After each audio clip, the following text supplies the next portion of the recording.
Good morning. It's 10 o'clock. I'll call the meeting to order. And ask Gabby if she will to establish a quorum. We are just missing Scott Roberts and Dr. Smith. I'm right here. Scott Roberts, Scott Stevens. The other Scott. So we have a quorum. We have a quorum, yeah. Great deal. So you were sent out the minutes electronically. I would entertain either a motion to approve the minutes or a motion to amend. Motion approved. A motion to approve. Second. Second. Anybody opposed to that motion? All right, the motion passes. Liz, conversation update. Good morning. We are in the middle of a hard edit to FY26 contracts, which started with the trauma center. So we're a little bit delayed this year. It's the main thing that Katie and I have really been working on, simply aside from preparing for FY27, because yes, it's that time already, and the soon to be starting legislative session on January 1. I'm going to turn it over to Crystal because she's got a nice high level summary report to offer you guys for regional updates. So Crystal. Okay. So just, it's a quick overview of the RTACs and kind of what they have going on right now. Region 1 is hosted a pediatric trauma skills training, and they continue their partnership with the Grady Byrne education courses. They've now hosted, I believe, 4 of those, and they have feature offerings kind of around the corner on that. They've received now over 300 submissions for their regional PI project, where they evaluate trauma calls in the region as a part of their system improvement. They're focusing on a injury prevention to mitigate the risk of falls in the elderly population. That's kind of a project of their RTAC committee right now. Our intern over the summer semester did a lot of research and went and did a presentation for them. Crystal, when you say they've got 300 submissions, is that 300 falls that they're trying to study? No, so the 300 submissions was for all trauma patients. They do adult and pediatric, and at the emergency departments, there's a QR code that crews can scan to flag one for PI, to flag a call that they ran, where they get follow-up from the hospital on diagnosis and things like that. But the committee can also evaluate, were there additional needs that they had, whether there are gaps in training or whatever. It's kind of opened the door for a lot of different case presentations that they do as a part of their RTAC meetings. It's a unique program that Scott's running up there, but it's been really successful. Which hospital? Scott Stevens. He does it at all the trauma centers up there. Mm-hmm. All right, Region 2, they have expanded their EMS skills pop-ups that they were doing in the ambulance phase, where they would do intubation or needle decompression, things like that. They're advancing their pre-hospital blood program with, I believe, 2 new counties that are going to be coming on soon, Banks County and another one that's in the works. They've promoted they're calling it their GO team and their rescue task force. They're doing a lot of trainings right now with their different counties on the RTF, and then using the alert program to integrate law enforcement and fire departments. They've updated their trauma protocols. And they are finishing up the planning process for the October Trauma Symposium.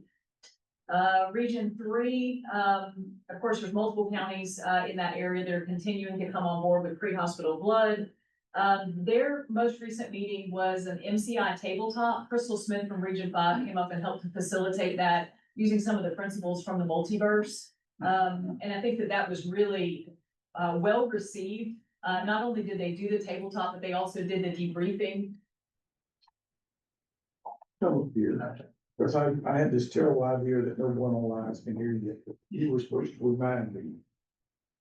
You're hard to.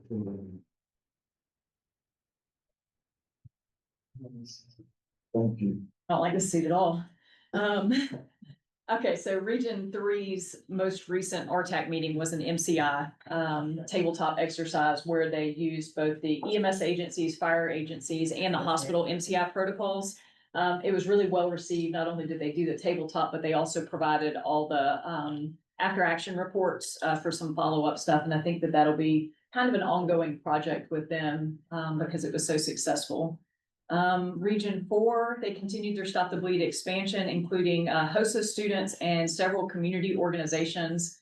They've got trauma education, I think that's been done now with the pediatric trauma training with Pediatric, and then we did the Grady Burn class. and the Grady Burn class. And as I understand it, both of those went very well received. Good. They've got a trauma symposium that's being planned and a tabletop MCI drill for the fall. They're also focusing on fall prevention, water safety, and a distracted driving campaign.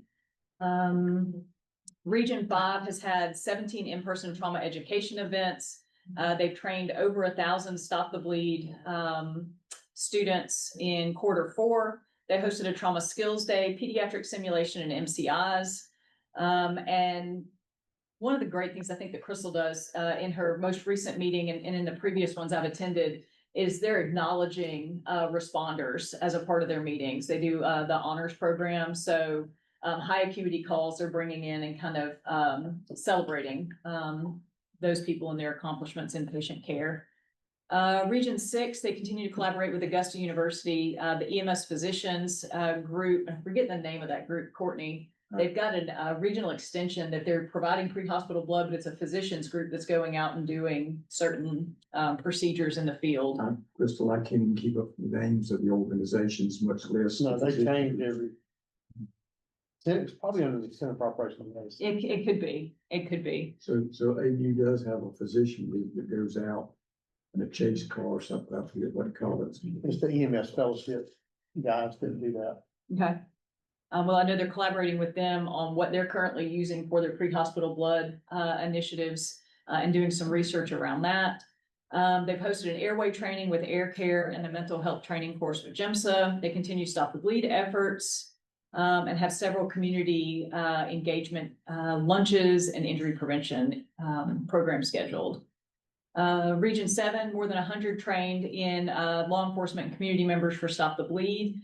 One of their big PI projects was increasing the collection rates for their PCRs.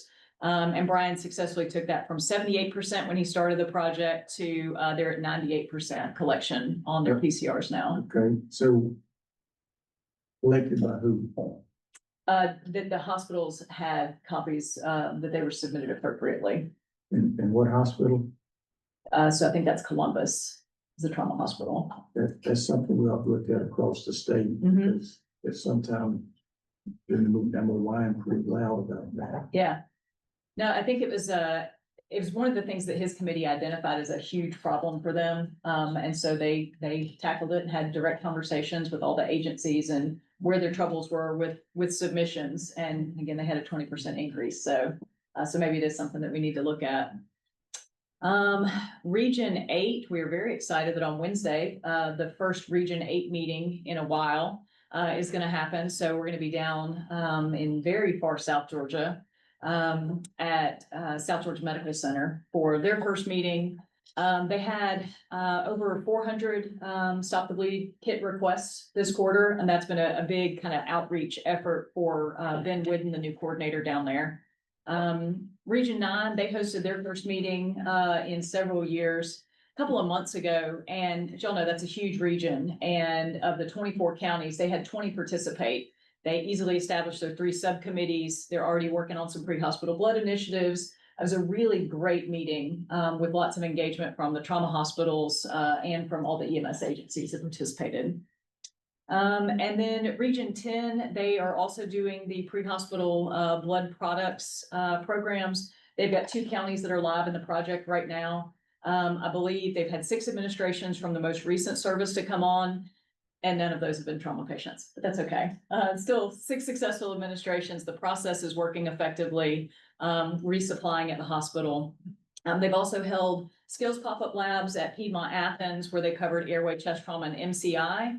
They hosted the 3rd annual sports medicine conference with the University of Georgia, where they did all new breakout sessions this year, which were a lot of fun. They did extrications out of like the gymnastics foam pit and some other fun stuff that's just a little bit different.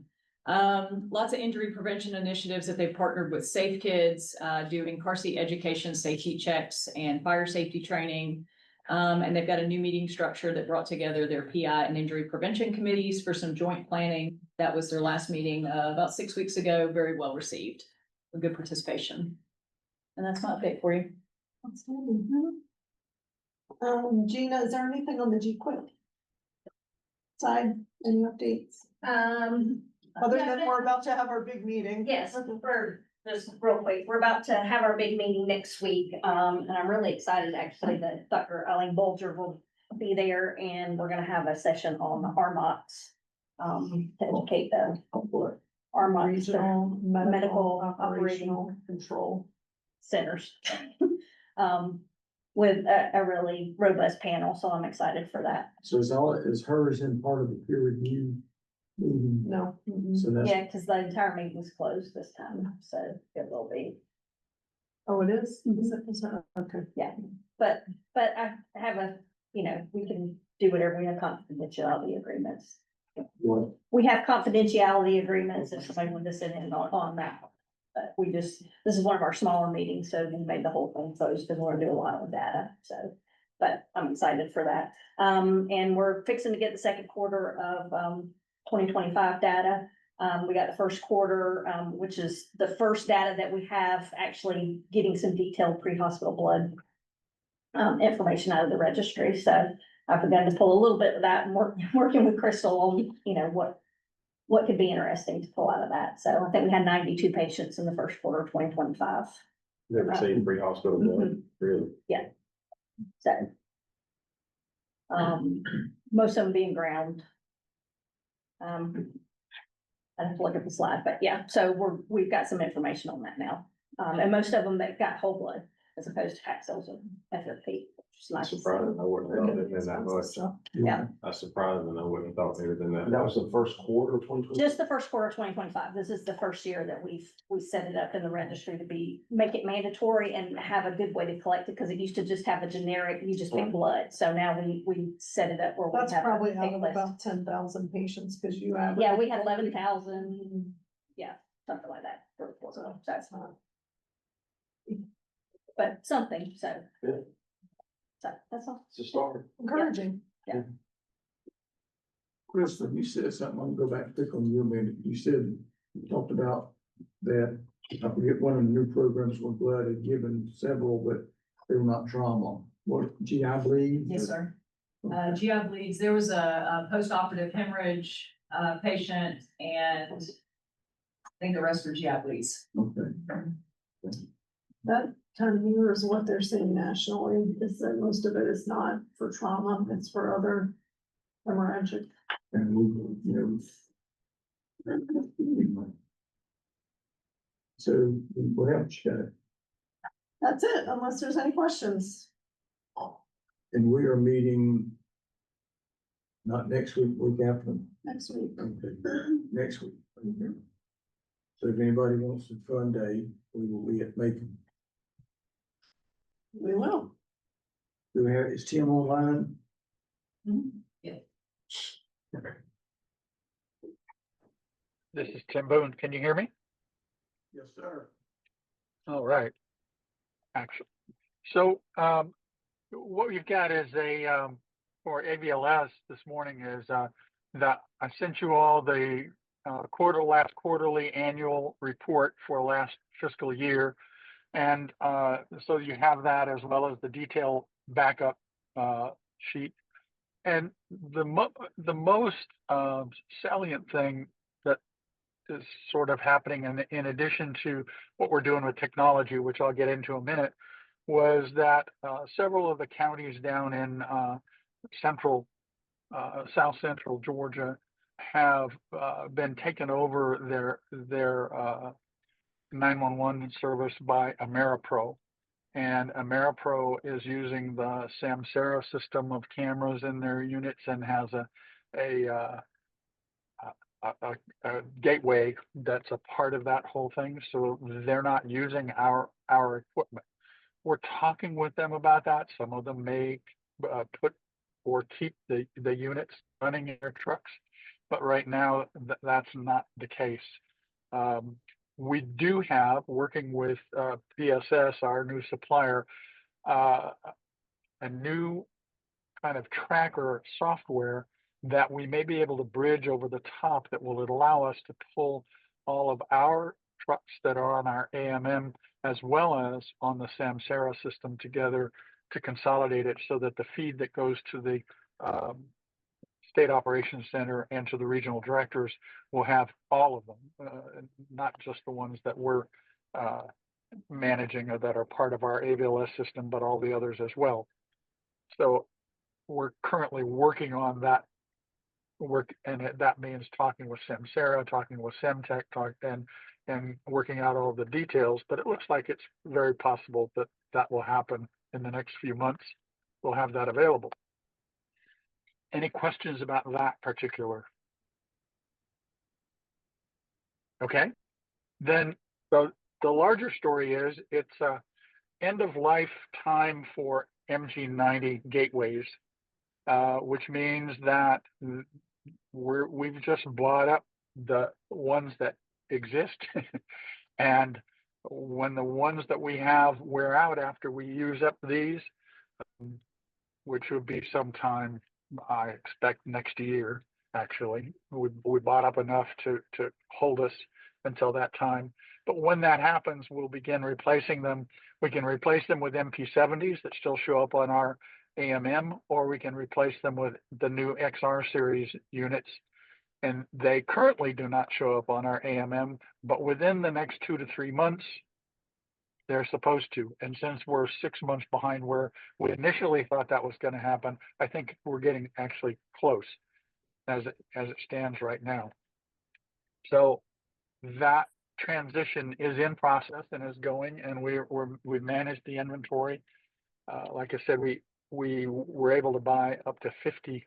We bought 50 MG90s in advance, and we're not getting billed for them until they actually go out, which is nice. And so that's covering that. We're also putting some MP70s into areas where the use case will allow that to happen. And the major use case issue that we have as a state is the use of Bluetooth, because in all of these technologies, Bluetooth is tending to go away. Well, let me just say, Bluetooth is going away. We only have about 10% of our ambulances that are dependent on Bluetooth for 12-lead EKGs and that sort of thing. And we should have plenty of MG90s to handle that for the next 2 years. And hopefully within that time, the new equipment will also be Bluetooth compatible, or better way was everybody would switch to Wi-Fi, which was a much more reliable method of transmitting 12 leads and other medical information. Any questions about that? I'm gonna show my ignorance. So you're saying Bluetooth is going away? Is that an industry-wide thing, or is that just something that deals with our units? No, that's industry-wide. Most of the new thing, like the new 12-lead EKGs and so on, are coming with at least dual Bluetooth or Wi-Fi, and many of the new products are just coming Wi-Fi so they can be connected by Wi-Fi or by cable, but not by Bluetooth. Some of the new go ahead. We have the capability of replacing those units in. We're okay now. Yes, for the next year to 2 years, we've got it covered, and hopefully the technology will provide us a way of handling that during that period of time. Fleets that are using, especially the EKGs, can upgrade their equipment to add Wi-Fi. If they're dependent on Bluetooth, they can add equipment or a module to it to make it Wi-Fi.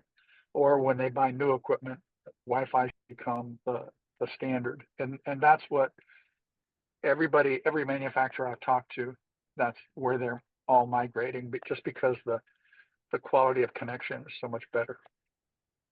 And Wi-Fi has improved just with Wi-Fi 6. Anything else on that? Okay. So now the fun is that in addition to end of life, the MG90s have because they're secure and they have encrypted information and everything, they have a security certificate. And that security certificate has to match the security certificate in the AMM network on which we monitor those units. Well, that certificate will expire on the 27th of September. So we need to get all of our units upgraded to the new certificate before that time so that they don't disappear offline. And to do that, we have to make sure that all the gateways that are in our ambulances are updated to the latest software version, which is something that each agency typically does on their own, and they can update them over the air from their AMM. But some are not caught up and fully up to speed. And then because we have, units in the shop and stuff like that, we have to track down all of those and get them upgraded to the latest version of the software so that Semtech can download the new certificate into those units before the 27th of September. So I sent out a letter through the regional directors last week, an email to all the agencies, notifying them of all this situation and telling them how they can contact Semtech to get support or help if they need it. Most of them can handle all of this on their own, but there are a few who won't. And I have already been calling proactively some of the agencies where they don't have strong IT backgrounds and that sort of thing to make sure that they get connected with the right people who can help them get these updates done. So it's taking a fairly intense amount of work around the state. In addition to that, the OMG, the old original gateways that we were using, will actually no longer work in this new environment. There's no upgrade to their certificate. So we only have, I think, one agency that's still using OMGs, and they're not trauma commission provided units. They're provided by the agency. So we're talking about how to deal with that situation.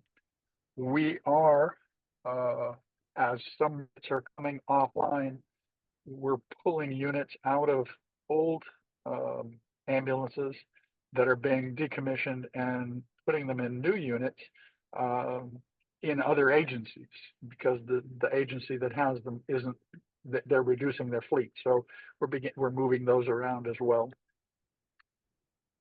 Now, if that's not confusing enough, any questions? So you say you're moving some out of units and into others. So have we got counties that are dropping off? Yes, for example, Heartland closed out of Pulaski County and turned it over to somebody else, and they brought some of their ambulances back, and they ended up with selling those ambulances and having excess inventory of gateways. So now, as we get people that need replacement gateways, these are still good gateways that are in warranty and nothing wrong with them. So we're just having them shipped over from Heartland to the other place, wherever the new place is, and then I reimburse Heartland for the shipping. We did the same thing with Clayton County. We took out, I think, 22 or some units, MG90s out of there. At the time, we provided those to Metro Atlanta to add to their fleet and replace some of those OMGs that they'd had. And so, yes, we are moving them around that way.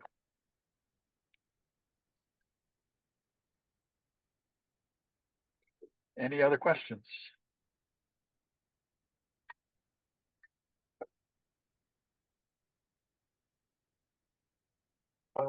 One other thing. Any other questions?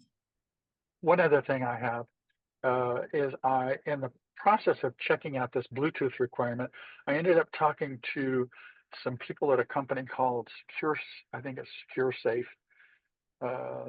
And they do monitors, temperature monitors, they do all kinds of things, but they do temperature monitors that you can put in the blood boxes and drug boxes.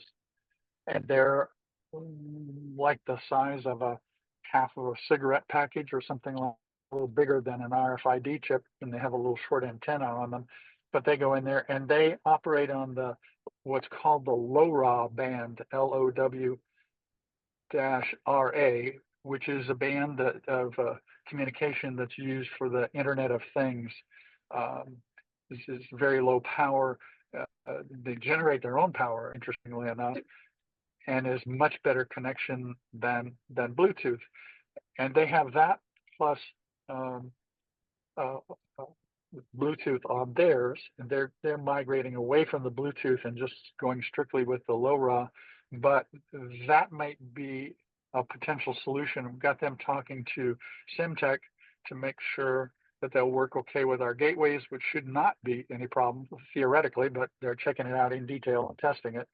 And then it could be possible that whatever kind of box you use for drugs or blood could have one of these sensors attached to it, and it provides FDA approved monitoring and so on and so forth. So it may be a lower cost solution in that potential group of solutions that are out there. So, and I, as soon as I get a little more information confirmed on that, I'll pass that information on to Crystal with regard to that. Other than that, I've been working with the fleets. I appreciate the conscientiousness of all the fleet managers in terms of getting these units updated and all of that, and we're making pretty good progress at that. Any other questions?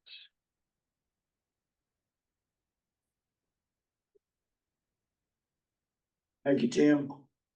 Okay, I'll let you guys have it. Thank you. Kathy?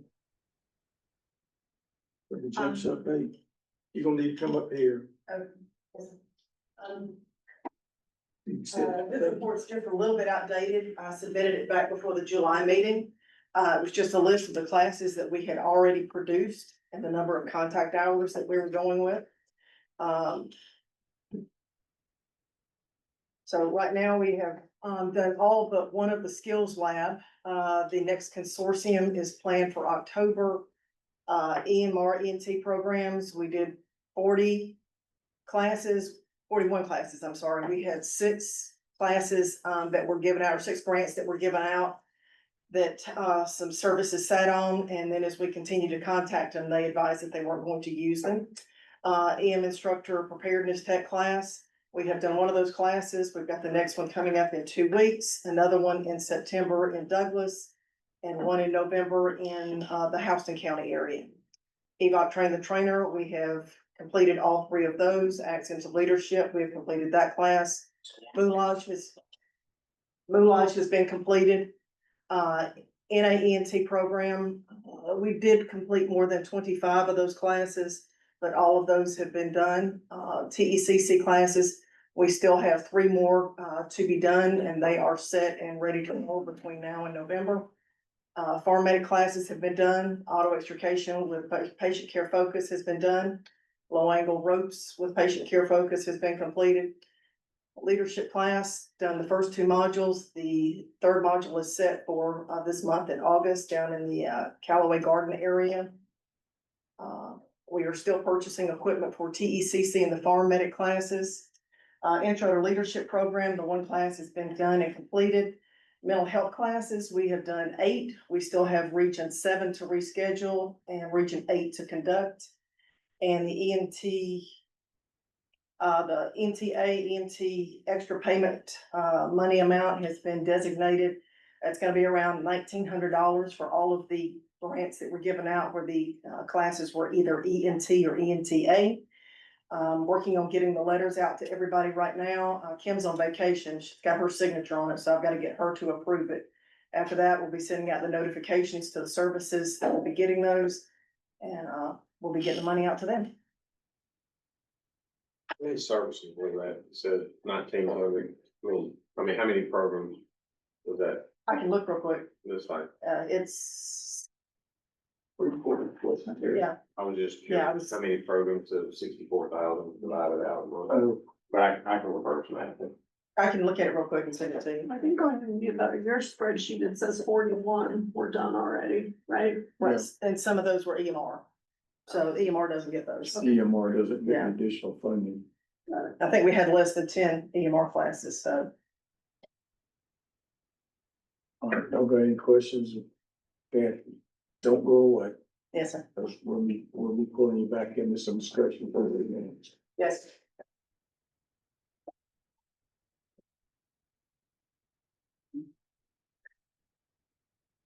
EMS funding update on the 226. We voted, I think, last meeting on a spend plan. Yeah. Okay, we have not begun that spend plan. So part of the issue is contract dates. So we have a contract, Liz, if I say something wrong, Katie, if I say something wrong, y'all put me in line. So we have a contract currently that negotiated in December, and it went through November of this year. So that contract is spending 2025 money. Okay, so 2026 money came available July 1. As far as the budget. 2026 started July 1. Yeah, correct. So it doesn't appear as though we're gonna be able to do another contract to spend that 2026 money until this contract is over. Or the funds are, all coursework's completed. So if we get the coursework completed, then that year contract is over and we can do another contract. Okay, wait, you and I haven't talked about that. Okay. I thought we did. So that's where we're at right at the moment in trying to get that work through. Is that good? Fairly accurate. Fairly accurate. I'm not so sure that's a compliment. Or if I said something wrong, You're good. okay, all right. So, any questions about that? This is your opportunity. Is the funding there? I mean, or is there chance? I mean, how many more classes y'all got sent out of that? The latest ones we've got one TECC planned, Scott, I think in a few minutes yeah. between my spreadsheet and Terry's spreadsheet, Okay. that we That's will fine. I try to answer those questions. Because we're gonna try to reallocate some money, because the big issue right at the moment is the leadership module 3 is kind of left hanging at the moment. And I would kind of like to unhang it, so anyway. So we will come back, trust me. EMS equipment grant work group, the Oliver and Ferry Con. The region 5. Okay, so we met prior to the meeting that was postponed. So this is a month plus old, basically.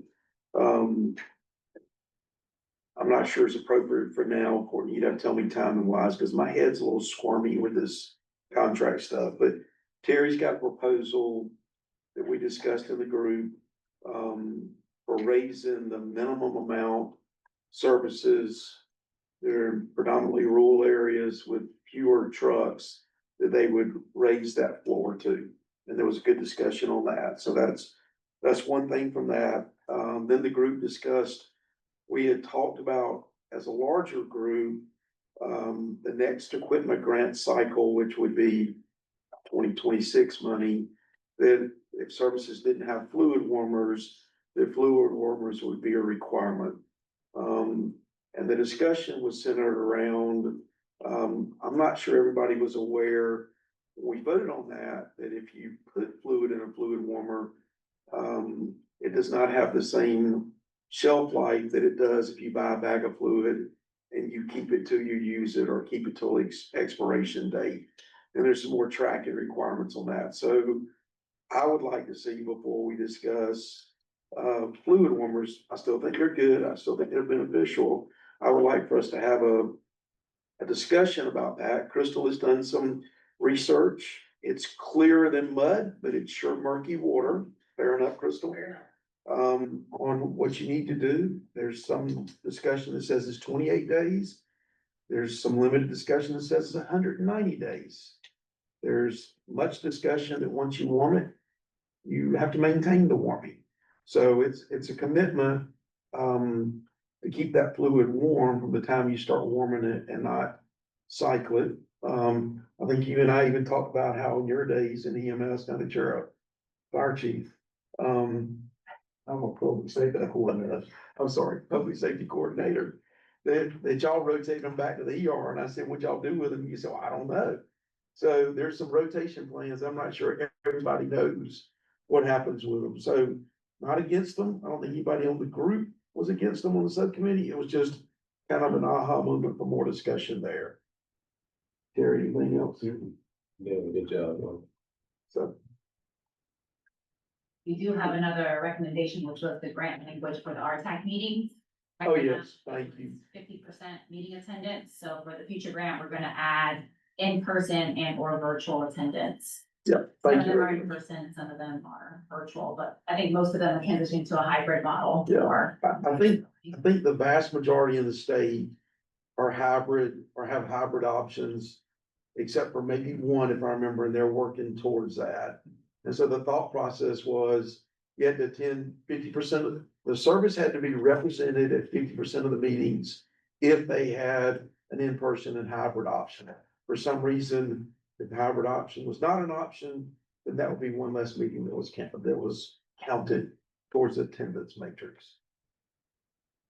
I think one meeting was an exercise or something. that It was. couldn't- Yeah. It was the so MCI's, kind of the a- regional It was breed. kind of a combo thing. You can't virtual And that. I'm hearing, I'm not sure, and Scott, are you on the phone? I've heard that Region 1 was not electronic yet, but maybe they have been now. I don't know. He has not historically done a virtual option, Okay. but he also hasn't historically had an attendance issue. You won't have an attendance issue till you start counting. That's it. So you don't have a motion to go forward with anything. Well, are we talking about equipment grant money yet? 'Cause I didn't think we had a budget yet or a contract. Well, yeah, that has nothing to do with this. That's a contract for education. The other. Do we have a 2020? Okay, so the motion, On the spend plan, we had adopted a budget or an amount of money for each one. of okay, well those. then, Gary, you prepared to talk about your floor of 10,000? That sounds like that's the first place we need to start. Okay, so, I didn't bring the spreadsheet with me, but in essence, a small service, that has a peak count of 1 or 2 trucks. Historically was getting $1,700 per truck, so you're talking about $3,400 for rural service, which is not a meaningful amount to be able to do anything with, so. With the $10,000 floor, the 2 truck service would get at least $10,000. Services that, had multiple counties that they were in locations in, that might be a 1 or 2 truck here, 1 or 2 truck there. If their normal, formula got them above 10,000, then they just got the 1,700 per truck allocation. But really just trying to target the smaller service. There's your spreadsheet.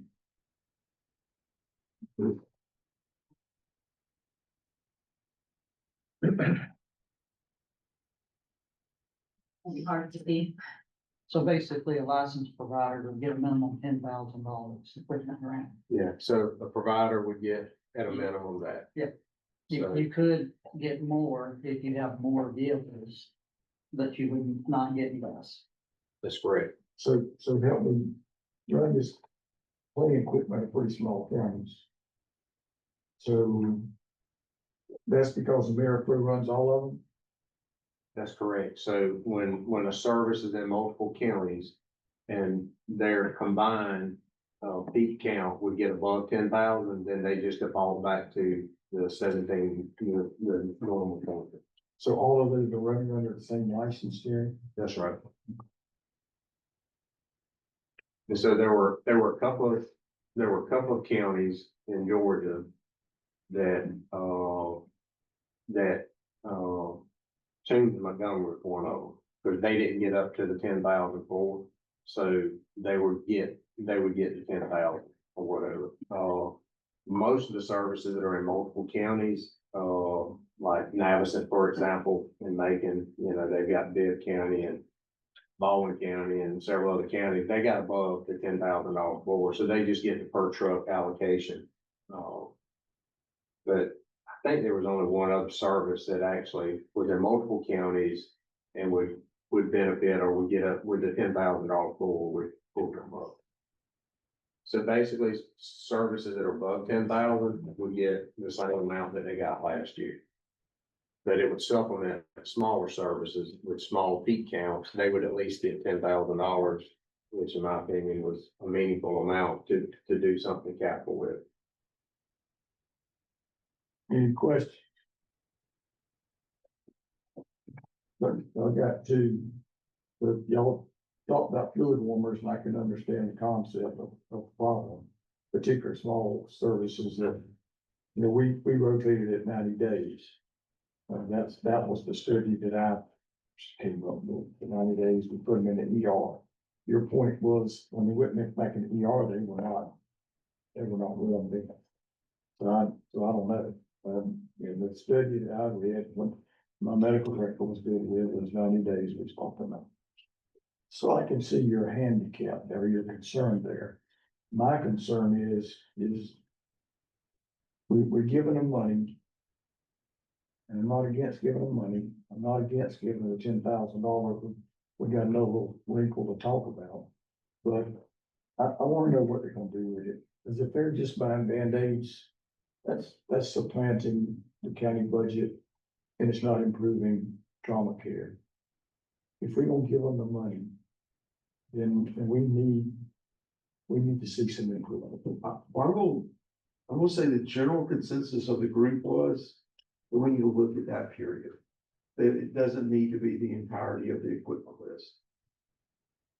So I mean, you wanna do one, how do you, because there's like three things. There's Terry's motion for this, there's IV warmers that we've talked about, and then there's a discussion that we had also about, and y'all on the committee that are on it, speak up. The general consensus of the group was that they didn't believe that it should be used for Band-Aids and those type things.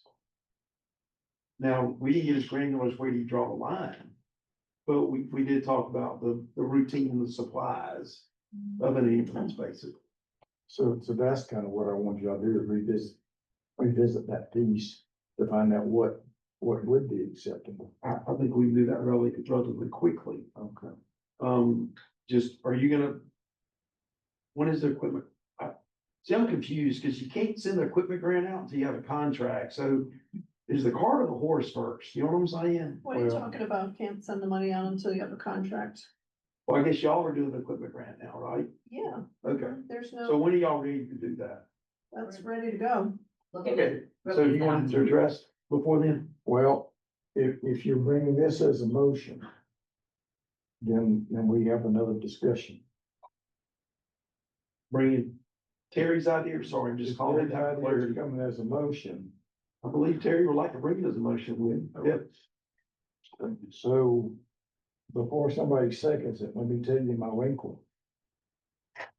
My wrinkle is that we voted last month on a spend plan. That was approved. Terry's motion shows $65,000 over that spend plan. Got it come from somewhere. And there's, best I can tell, I spent a good bit of time reading last night on a just interesting subject, Robert and his rules. So there's three ways that you can amend the motion. You can amend it, but that has to be a motion on the floor. That motion's already been passed in a previous meeting. The only way we can change that spend plan is a motion to rescind that motion. So that would open up the entire project again, as far as discussing how we're gonna spend money. Does that make sense? Because if we vote to rescind, then that entire motion went away. That vote went away, that spend plan went away, and then that whole thing would be back open for discussion. Does that make sense? So we don't. That's the way I see it. Courtney, this is Jeff, Adams. So I think your concern is that $66,000 over budget, and I see that. So why don't can we not just change that 10K floor proposal and decrease the amount of that to get it back into that original equipment budget that we approved? If that had been in the meeting that we voted it on, yes, sir. But because that was a previous meeting, you can't amend it. The motion to amend would not be in order. Well, I think what he's saying though, Courtney, is we just dropped the 10 to 9 or whatever. Yes, a Exactly. modified. Exactly. Yeah, we could do that. If Terry comes back with a plan to stay in the current budget, then that would certainly work. And then next year, we know going in, we wanna make that floor 10,000 and we can make that adjustment or we can do it earlier. I did run some numbers and the minimum would have to be 9,275.50 to stay within the minimum. That's pretty close. Yeah. Look at that. Gabby just saved us a whole bunch of rain. Right, yeah. I need. I didn't need to read all that crap last night. Should call Gabby that though. So what I need you to do is bring forth a motion with those numbers in it. So I make a motion that we have the aforementioned floor payment amount for 9275. 92,75.50 for the equipment grant. Do I have a second? Second. Notice, y'all need a second. Second.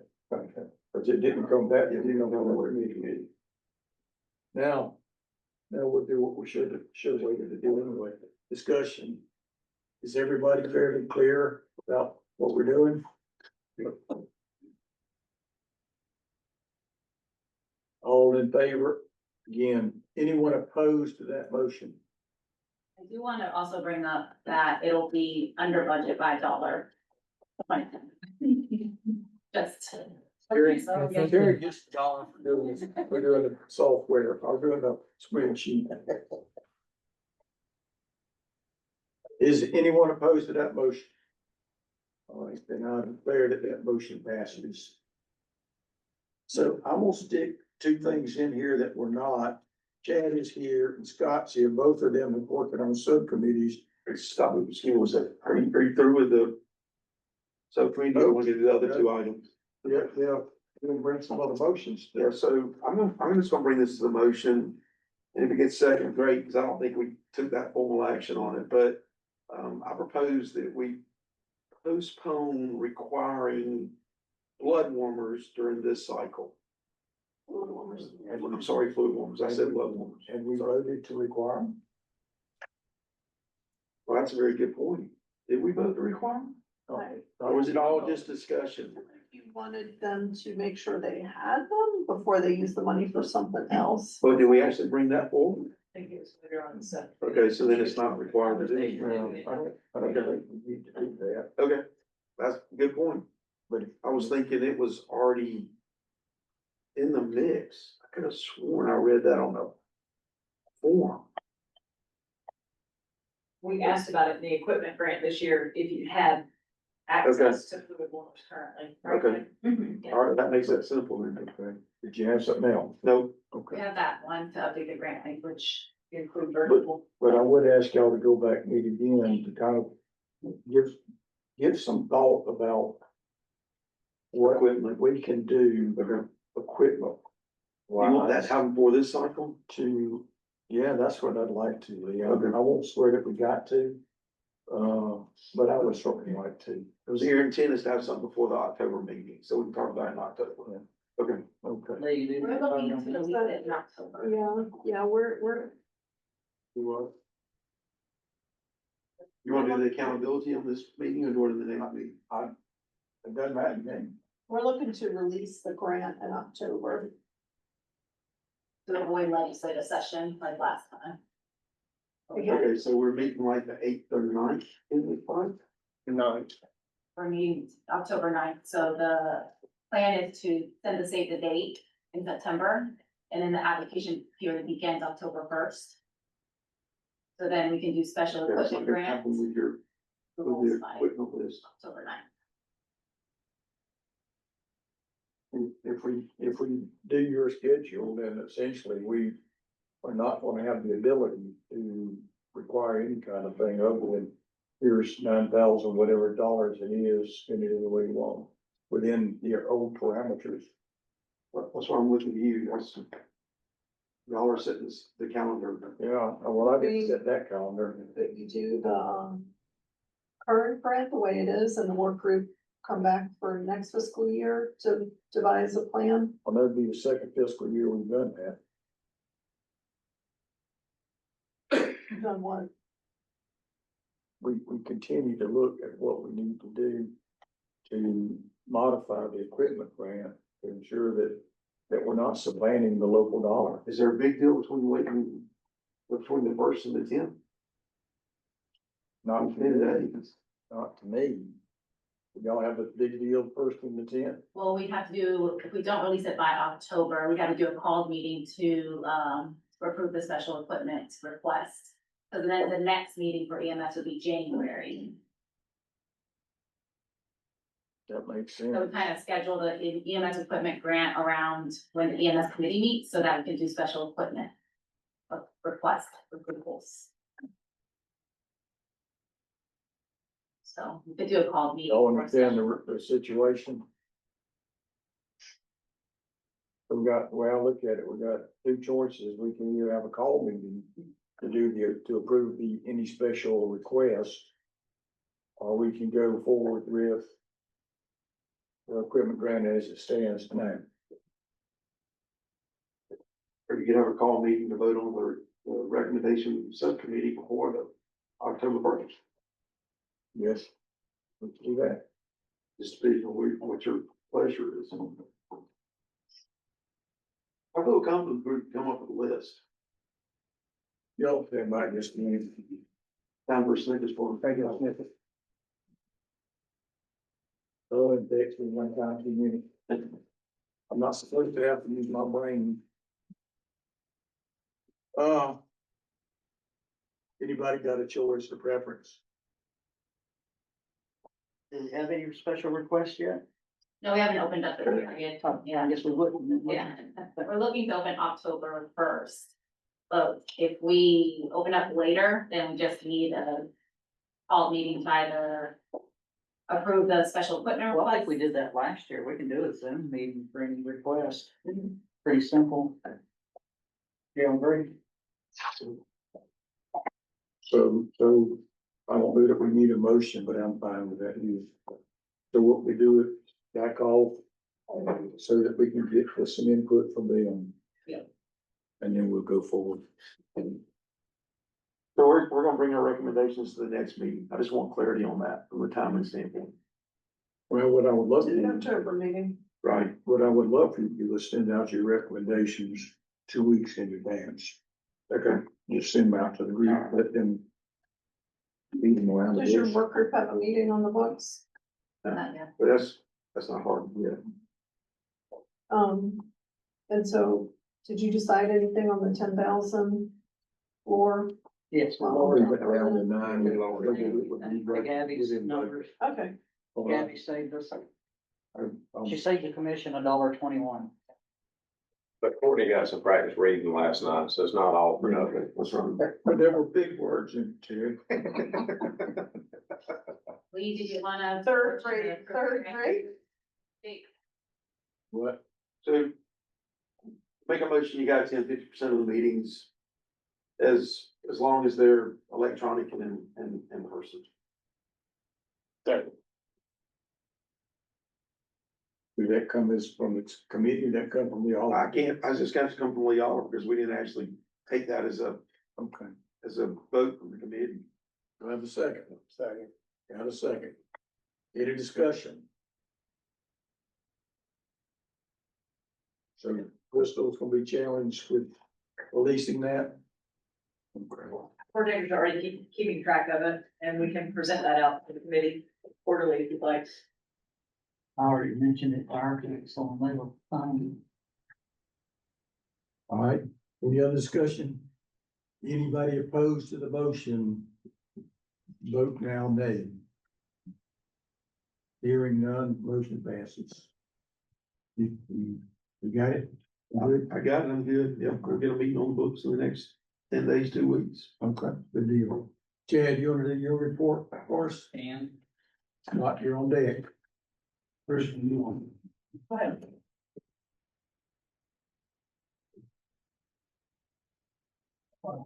You wanna pass your mic over? Yes, yes.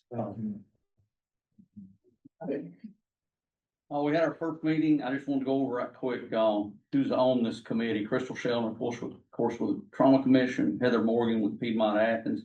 Heather was very instrumental. We did the pilot in Region 2 in helping us with the trauma center that Jackson County would be transporting to. Of course, Jesse Gibson, who was our heavy lift at Northeast Georgia Medical Center, Lee, and Metro just started, we started last week with the blood, Monday last week. Lanier Swafford to have somebody from OEMS and trauma, and then Scott Dodson with Grady, who they're giving it like M&Ms down there. It's unbelievable the amount they're giving. But with this group, really, there was a lot of experience and a lot already been able to be done. Main thing we're focusing on is securing the program, defining the training requirements, equipment needs, and operational components. And Crystal and Hugh had already done a substantial amount of work in compiling a list of required equipment for the program. You want to talk about that right quick, and kind of what the committee and Crystal's recommendation, and totally agreed, is having a set amount of equipment.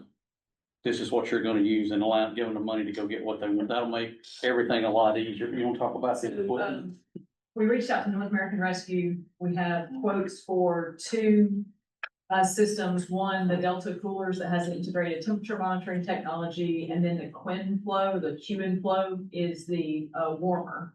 And so really one of the questions was, we can get a much better price if we commit to, we can buy 25 units of each one, so we can have 25 grants that'll go out. But that's if we commit all of them. I think we can do 22 if we kind of buy as we bring people into the program. That's all for the group. Then we talk about the live flow in addition with the QinFlow. The QinFlow, they could choose to add that on, but the light flow is an additional $300 a unit or so. So has there been any discussion with hospitals about, you start blood-free hospital and bring it to the hospital, will the setups that you're getting there be compatible with the hospital? No, but it's not about setup. The hospitals, if you talk to the trauma centers, the trauma centers mass transfusion protocols have dramatically reduced with getting that 1 to 2 units, whether they're a mile from the trauma center or 10, 20 miles. So it's not really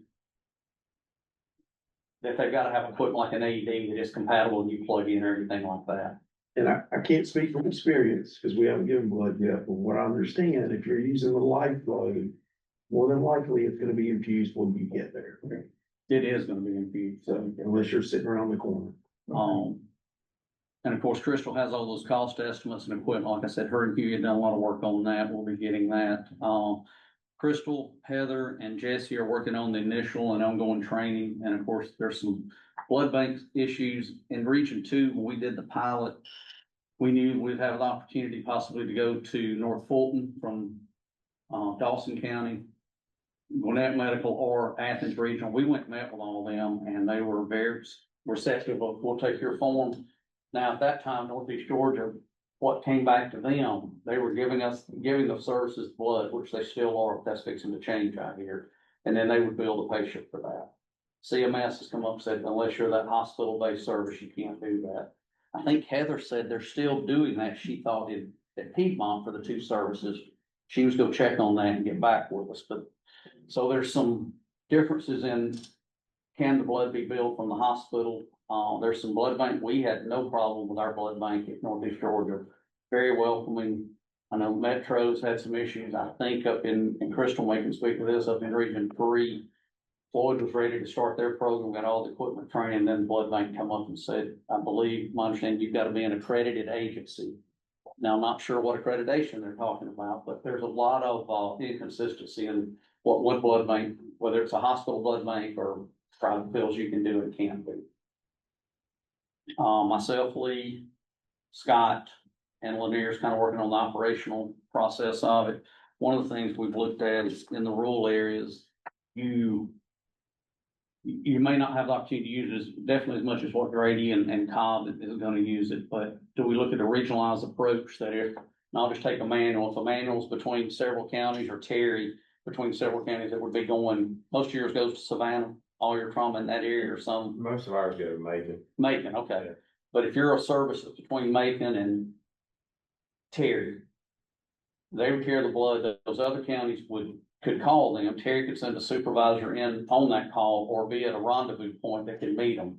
But those services would also have to go through the post-licensure skills training and everything. Instead of putting it in 4 or 5 counties that may have a lower volume, looking at maybe a regionalized approach that they can do that, kind of what we did in Region 2. Something we've talked about is rescue stops at hospitals also. Rescue rendezvous points, whether it be a hospital or that service, either one. There would need to be, if you did know what rescue stops at the hospital, a lot of education for the physicians, because they're still a program talent, and it's a big goal. For It is, hospitals it and is. physicians. One of the things, and Crystal talked about, and we agreed with her, you've got some concerns is the accountability. You know, our job is to bring back what we think it should be, and then this subcommittee and of course Trauma Commission approve the grants and put it how you want it. But I can tell you in the 4 counties we did, we had some issues with a couple of not being compliant and monitoring the blood and everything else, and we had to suspend the program for them for a time. I can guarantee you with 20-something, I think, Crystal, correct me if I'm wrong, you were looking at the RTAC kind of being the coordinator that look at that, of course, the reporting. You're worried about it becoming a oversight issue, but our recommendation is you need somebody that's gonna oversee that and then have the ability to take that equipment back if they're not meeting the standards of what they're supposed to be doing. That'll be up to you how you want it. We'll make a recommendation, but that'll be up. Be up to the group. It's not up to Right. me. Well, I mean, the group. My only concern is that if it's a hospital-based service, that hospital lab manager is part of the oversight of it, I can understand that. But I do, one of the things that Tim was talking about with the temperature probes, it would be nice for that to be sent not only to the local EMS, but whoever's overseeing it, this RTAC chair, whoever, or RTAC person, when they get that alarm goes off, somebody needs to. Yeah, but that's what we had to set up the supervisors in Region 2 and the blood bank had. So anybody, there was a redundancy in there if something happened, and most of those were false positives. I had a lunch, Dr. Mark Peel, who is a pediatrician, also the critical care coordinator at WakeMed. He is the inventor of LifeFlow, him and his company.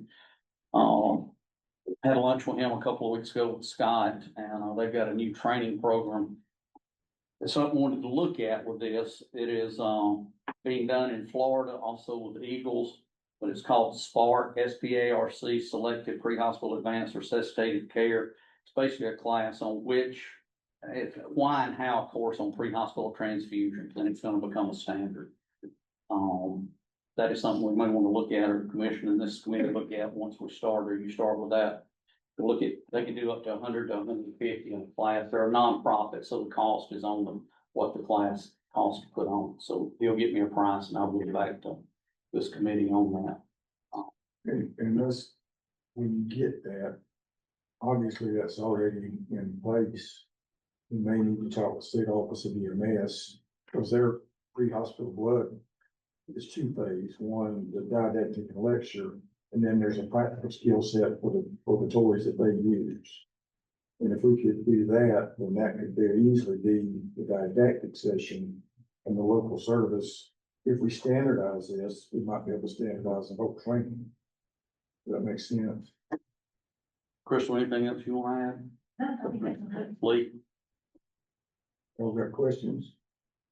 I just have a couple of comments. First, I think, a lot of praise needs to go to Scott Dodson at Grady. He's been very gracious and, he's all about paying it forward. And the protocols that Grady has already established both for adult and pediatric, I think those are the ones to go with.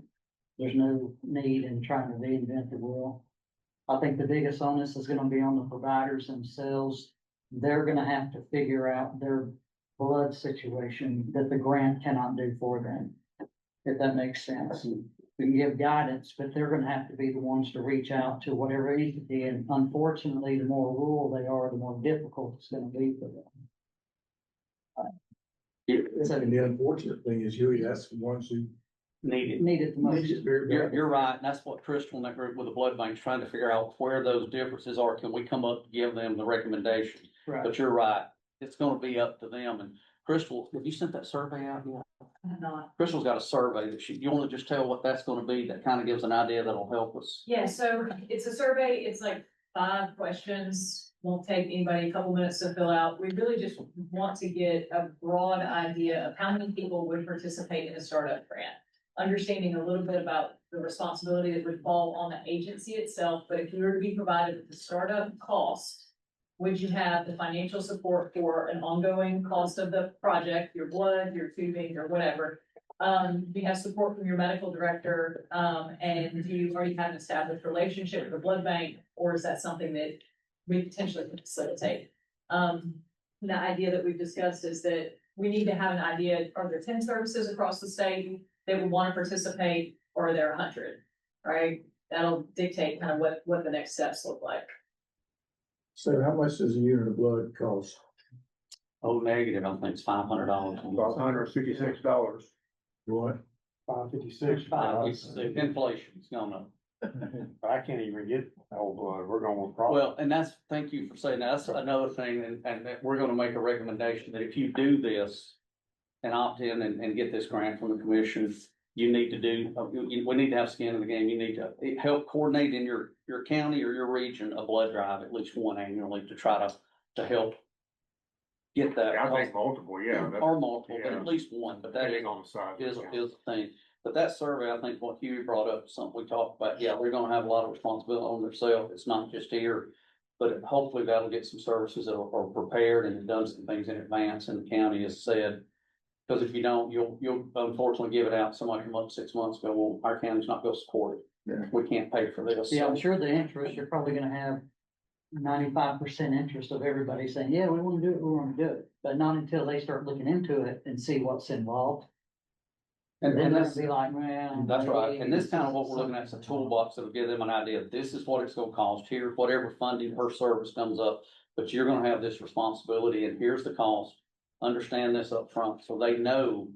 We'll try to answer every question where they have, they don't have that, they know, like you said, going up front.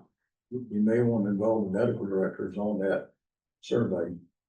Because at the end of the day, they are the ones that are going Well, my thought was, that's gonna be something that there's gonna have to be an agreement with their medical director, because we all know across the state, you're gonna find medical directors that are in name only. And they have tight relationships with their EMS directors, and hey, I need you to sign this. Okay. And you can, what did you just sign? Well, I don't know, but I trust him. I think the medical directors need to be fully aware of what they're getting involved in and what their responsibilities are. And then the last piece I'll mention is, Tim, if he's still on the phone, but I talked to him before about it, and that's gonna be a big piece with this AVLS system, because that's gonna be a cost.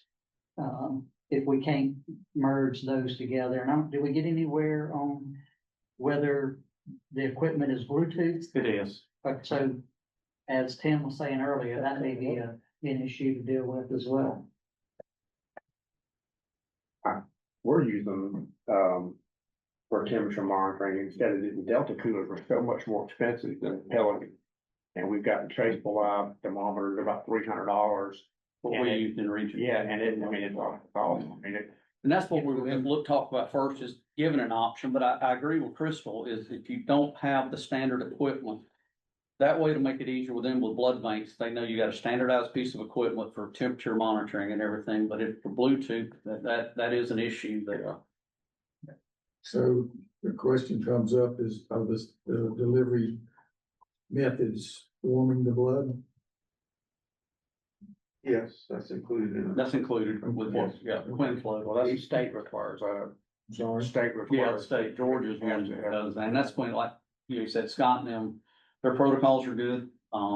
I've shared those in Region Two with Lee and them, who can help develop for them, but they've got it down pat and doing, funny, the statistics they have, they've gone from about 25% survival rate to penetrating trauma about 90 now. That's pretty strong. Blunt trauma is lower. There's a pretty big difference, 8-10% blunt trauma versus penetrating. But, you know, when we started in Region Two, we thought that we needed to engage with a trauma center here. And absolutely, it doesn't make it don't matter if you're 2 miles from there. Getting that blood in those patients early is cutting down on the amount of blood you're having to give them once they get to the ER or the OR. So it's making a big difference. Any other questions? Lee, who's your blood bank?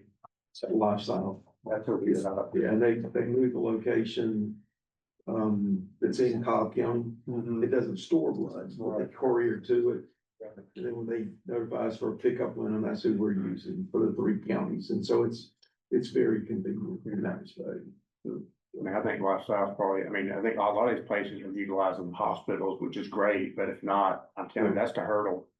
Whether for rural. Well, I can see a lot of hospitals saying absolutely not, because they're just not comfortable with it, they're not familiar with it. Actually, the only one that's worked easily was Northeast Georgia. Everybody else has had, even Grady's had issues with their own. I mean, it's been a big challenge with them. Did y'all say Piedmont Athens is on board there? My understanding is the Piedmont said no, but. They've got two services, Two different services. That's great. And I've got a meeting at the end of the week, at some point with, them and. That's gonna be our Connection. biggest challenge. That hopefully we can. That's what it is. And I've talked about them, people, he said that's why you would think there's an umbrella of rules they go by. Right.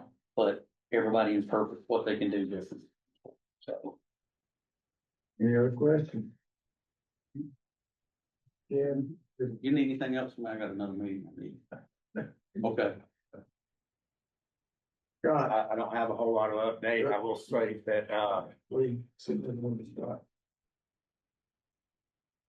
I have established a committee, we have established a committee, not saying that we might not bring some others on as we get into this more. We have our first official meeting is on Friday.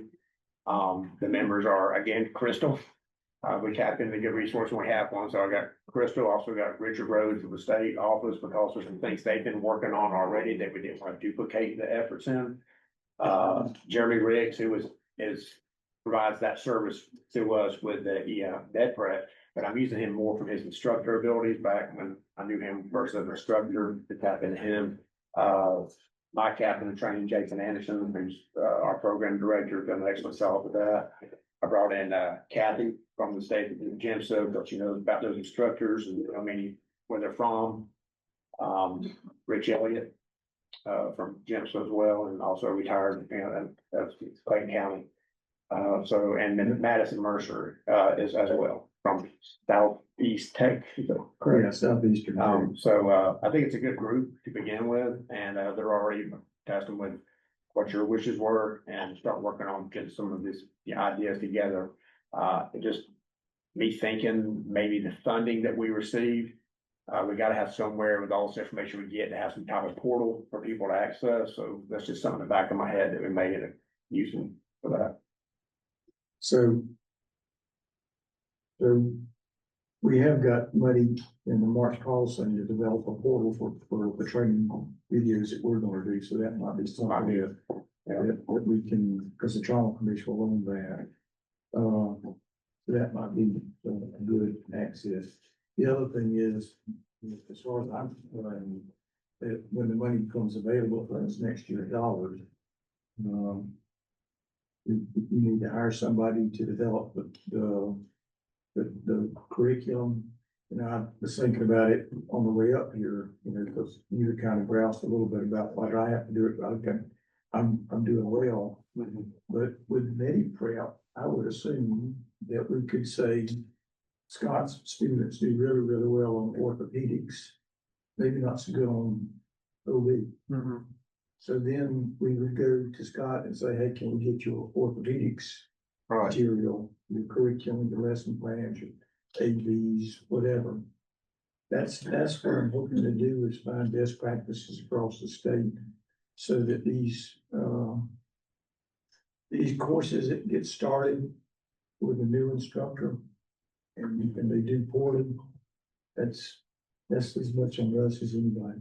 Yeah, I think that what you said there is one thing though, is it takes time to develop your instructor techniques. And I think that each course you go through, if it's a week course, if it's a month course, until you actually, it's like being a paramedic or a firefighter, until you get out there doing it and get the experience with yourself, see what connects and what doesn't connect. So, but yeah, I think getting in the tools and having recommendations is gonna help out a lot. At least we're making an effort to do that. And continue to look at what we're doing in the way of training that initial instructor. Are we providing enough? You know, my wife was a school teacher. And she had, I don't know how many years, she kept going back because it kept paying her more money. We fixed to do an EMR class in Manuel County, and the lady's teaching it. It's got a 6-year certificate in teaching, and she's an EMT, so that kind of helps. So there is a skill set to it. Yes. Any questions of Scott? Thank y'all very much. Okay. So we're fixing to get in some heavy hitting here in a few minutes. So what I'm gonna do, if it's all right, y'all will take about 5 minutes. Because I need to walk down the hall. And we got the water filter. Was all that part of new business? I'm sorry. Was all that part of new business we just discussed? Or is that coming up? No, that's old business. Okay. Oh, I do need to do the March calls thing. Let's do that. And then we'll hit new business. So the March calls, we have done several of the videos. Liz and Dr. Ashley are scheduled to do videos tomorrow. We're working with Dr. Mabes at AU, and they have already started their program. I think I talked to her the other day, they've got like 5 of their simulation labs scheduled in rural hospitals across the state. So that is working well. That's not our project, but we use some of our money to fund that project, which I thought was a great partnership. Something to really work with. Hopefully we will get through very quickly with the rest of the videos. I reached out to Dr. Mabes and 2 other physicians who haven't committed it. Dr. Mabes has committed. I'm trying to break the March Pause slide deck into 3 different presentations. Hopefully between 30 and 45 minutes to pop. The concept there is that people get bored and quit listening, and hopefully we can make it interesting so that they will. That fair? Questions? Now we'll take 5 minutes.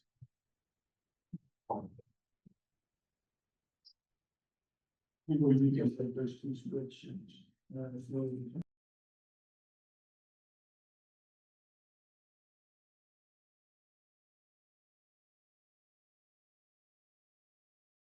Either a little bit of pressure or some residual.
No, thank you.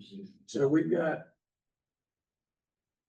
the budget reallocation work we would like to accomplish. Because we've got a module 3 on the leadership that is currently unfunded. And so Terry and I have difference of opinion on how we ought to do it. He's got a spreadsheet and I got a spreadsheet. He went through his first and mine. Doesn't matter. Whatever you want to do. Well, go ahead. Are you ready to show Terry's? Will I share Terry's? Yes. I have two from Terry, well, no. It's the same one. I just sent it from both email addresses. It's both. Courtney, I don't think I have yours. I emailed it to you, see? Okay, I'll check while I. Okay. If not, let me know, I'll email it again.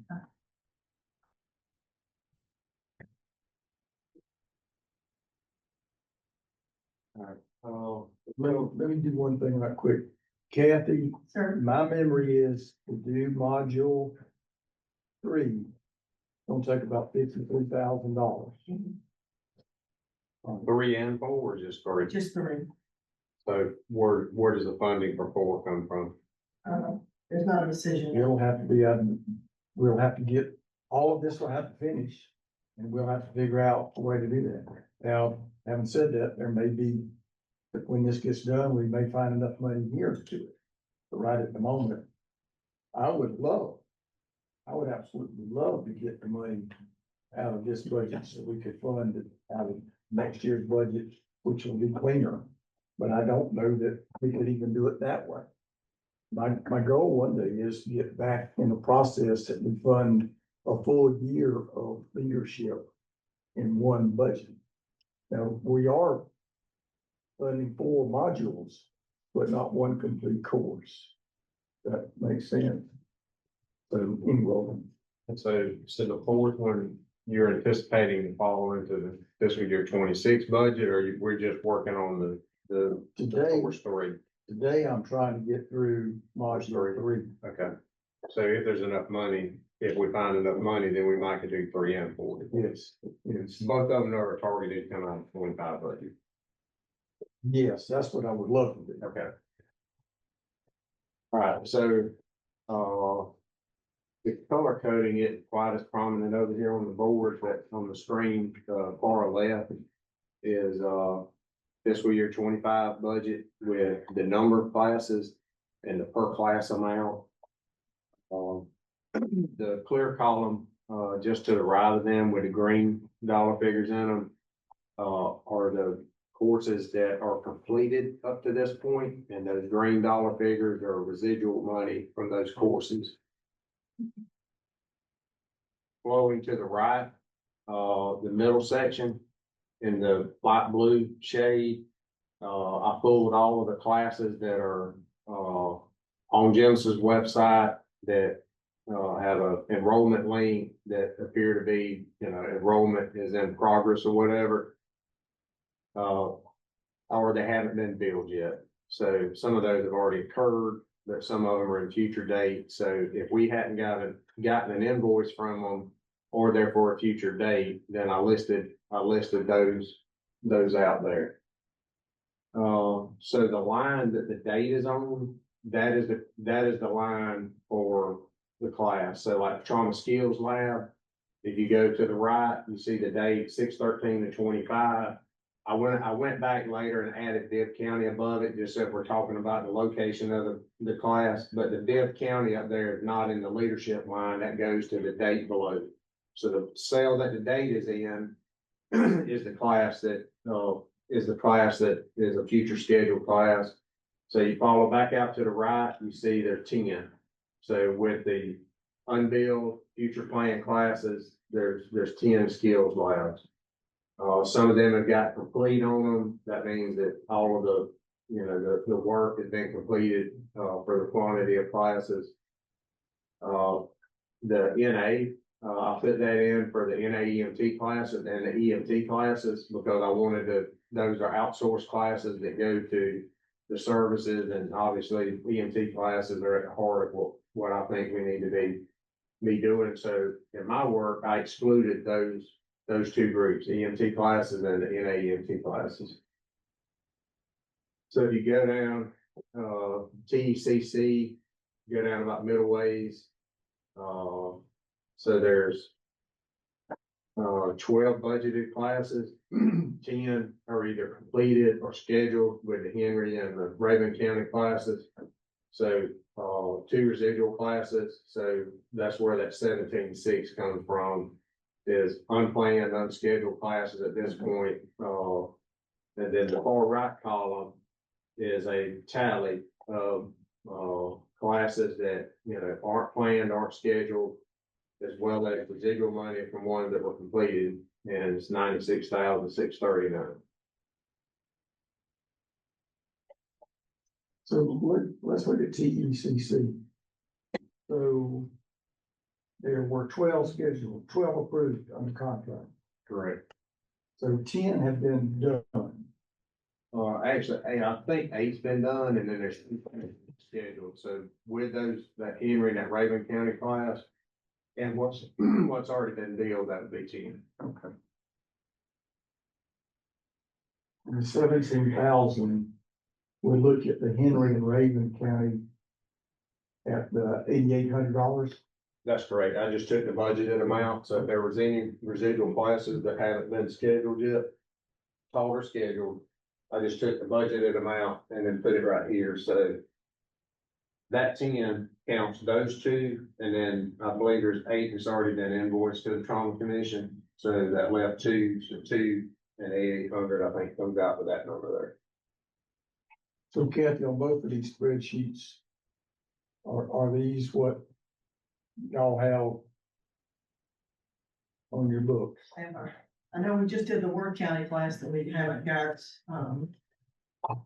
planned for invoice. And this, with this amount of paper? On the books also is, we've got the Ward County class that we just did, that we haven't Oh, got hold on just a invoice minute. for. The class, which bucket we're looking at? TECC. Okay. Ward County, we just did, pulling all the stuff together for it. Henry County's on the books for September, Raven is on the books for November, and Bryan County is on the books for October. So was Kathy, what was the first one you said? Work. Is Yeah, that money you see the accounted for? Yeah. Yes or not? Did you see It should be, because to send the spreadsheets out to the folks online? it should be, because I was looking for classes that had already been invoiced. And then I looked at their schedule, on their website, and then I pulled these classes in the middle off the schedule that have live links on. And I'm sorry, will this amount down here pay for both last sessions 3 and 4? 9. Close. So, yeah, Ward. And so this theoretically, what we're looking at is what to do between now and the end of November. That's correct. So any of these that have not even been scheduled yet, it's likely they might even get scheduled in there anyway. Right? Said it again. We're only looking at 3 months. Yes. And so classes that have not already been scheduled down the road likely wouldn't have been done by November anyway. It's a possibility, but I was aware that they probably could be something that's in the works. Yeah. But it's not live on the website for people to people are sign up, so already planning. it's not at a point of no return, it's not,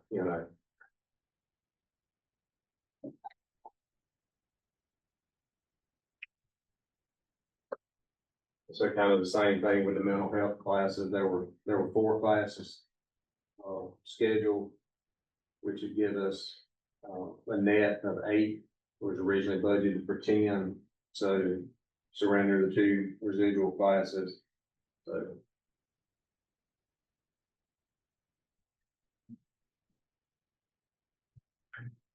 I don't understand that one, because we'll stick mine up. The EMS consortium, we've already contracted with a lawyer to come in and speak. So that's the only Small hiccup, I see.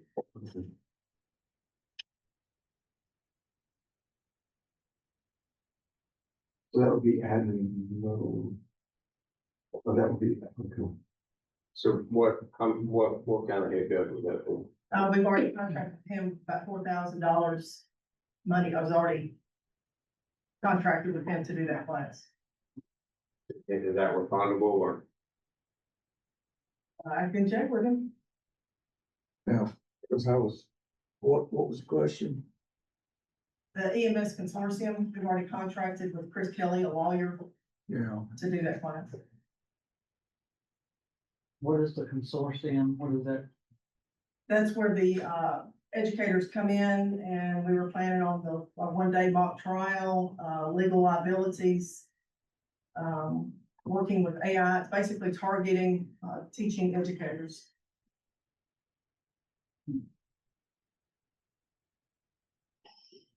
You're doing that as a part of your educator conference. Yeah, the pre-con. So if he, if he would allow, then you'd have 4,000, you might be out of 4,000, could be out of $4,000, that if you had to pay him the 4,000, you'd still be 6,000 to the good on that one class.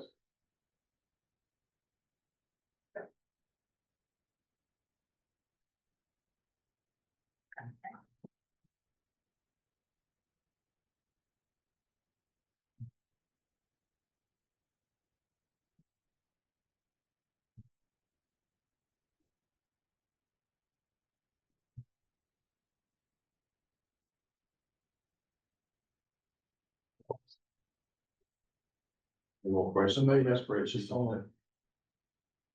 On thumb drive. Have you got one handy? Never mind, I'll do.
Mine might be a little busier.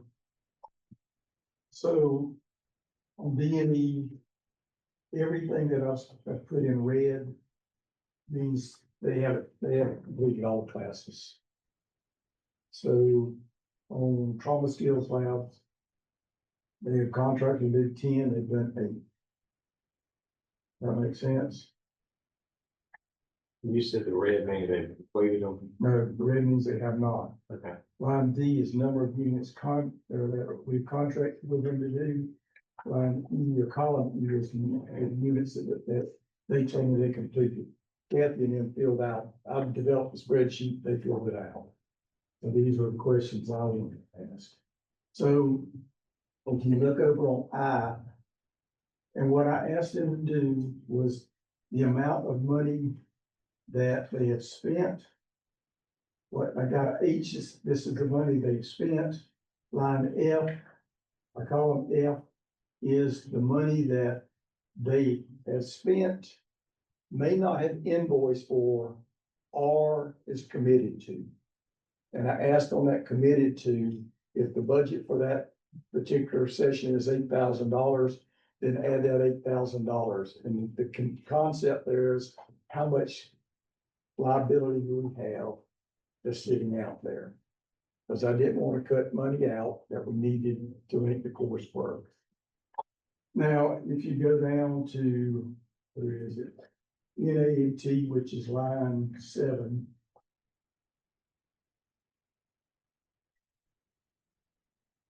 That's the big difference between mine and Terry's. They were scheduled or contracted to do 25 classes.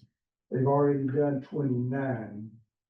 So my suggestion is not to reschedule anymore and use that remaining $38,000 as part of the monies that we can deal with, that we can utilize.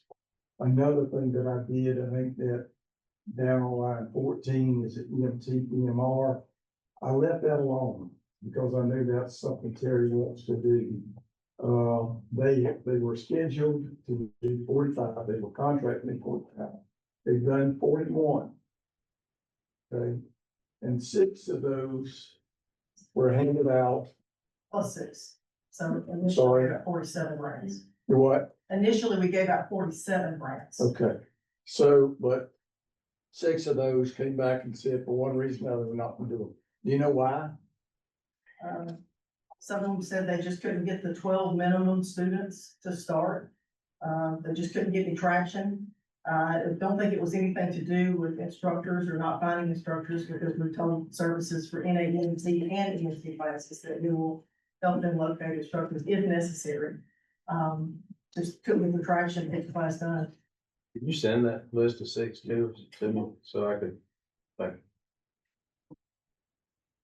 So essentially what I did was look at courses that they've completed a contract. They still got some money out there that may need to be billed. But then when I took those things, I figured out how much money was free that we could deal with. I left the EMTR alone. And essentially that column I says this is how much money that we've got to play with. So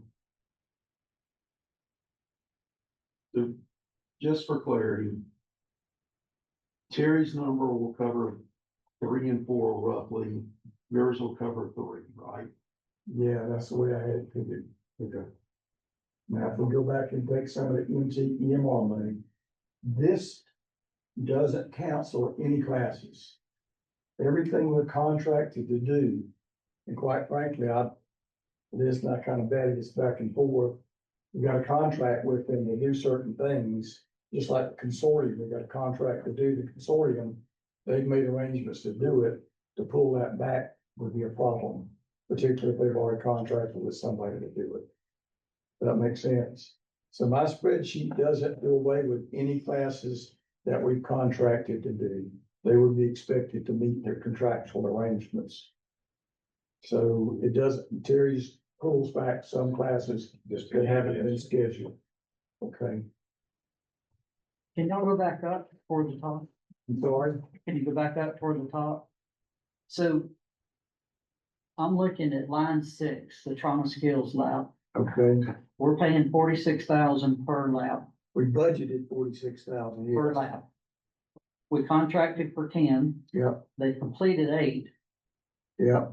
So if there's 2 remaining, that should be $92,000, but we're only showing almost 28,000 still available. So, okay. So they spent 216, Kathy, help me here.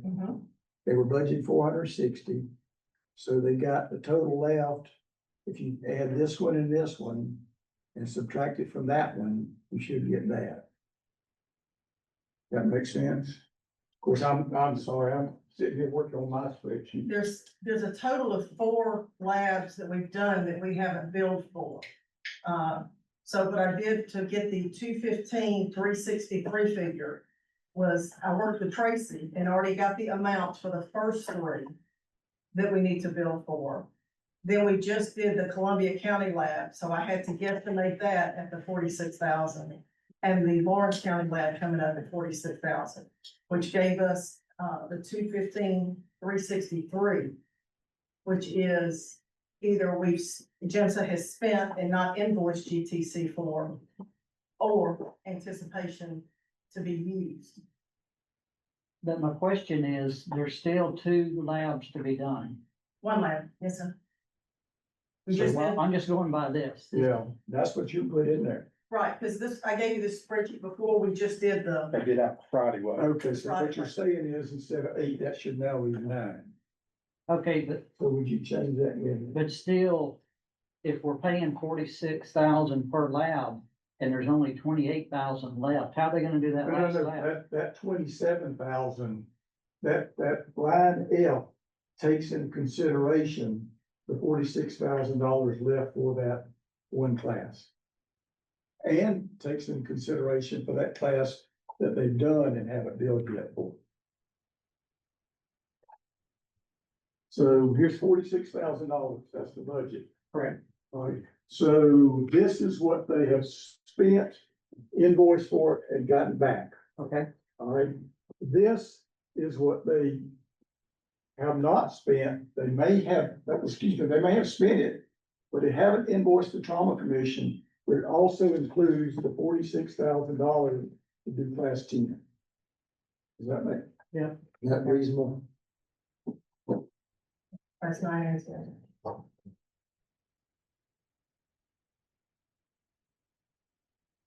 So does either one of these plans get us closer to having a contract that coincides with the class? What now? Does either one of these plans coincide with being able to get a new contract and then there's not the 4 classes, but in 2 different fiscal years? Well, if you, Gavin, if you go over to the right for me. And down now. Because it seems like the leadership class that spans 2 fiscal years, being paid out of 2 different budgets is kind of the Is ongoing sticking point. Yeah. Now, and this is a Katie question. So even if we get these things done, can we contract next fiscal year, 2026 money for modules 1, 2, 3, 4 that calls July 1st? Doing that mid. Cause it's 2025, right? These are 2025. Well, that's what we're talking about here. Sorry, it is. he's talking about the next class. Well, you know, in all honesty, if we go from December, Fall in then we're December. good. That's what I was about to We're say. good. This really came up because of that 6-month period between July and November. So you really we've got a 15-month period with a 12-month funding budget. But once we get back on track to a 12-month funding budget, you got 4 classes. It doesn't matter whether it's class 3 and 4 and then 1 and 2. The problem here is because of that period last year. This is a longer cycle than 12 months. You're trying to work a calendar budget into a fiscal budget. Well, and I think it works out okay because it's 1 class per quarter. So whether you start out in July or January, as long as you got 4 classes and it's always 4 classes. So this period of time in this contract was going from July of last year through November of this year. It's longer than 12 months. Therefore, there was 2 extra classes that fell into that time frame that wasn't budgeted for. Or you budget two classes for each contract. Well, and the problem is, just like right now, we're gonna be tough trying to explain to people in the real world and people in region 2 why we're not gonna do their trauma lab. That we've done for them every year they've done their trauma symposium. Because we won't be able to, we won't be able to under the contract. Once we get finished with this contract and now they've got classes pushed out to November. So unless they can move some of those classes back, then it's gonna be difficult. But you're wanting to eliminate EMT classes. No, I have not He eliminated didn't. EMT classes here. Yeah, he left that alone. Yeah, so if my savings comes out to $81,000, that continues to do every class we've got scheduled. And it does leave the EMT classes with $138,000. Now, if they could tell us how much money the two labs could be, then we could take a little bit out of the EMT, EMR budget and make that bottom right-hand corner meet that and get that done and be done with it. Yes, ma'am. I have one more suggestion. If you want to get close to Terry's number, I have not advertised for the last EMS instructor preparedness class yet, which I've just got the instructors on the line for yet in the 1st of November.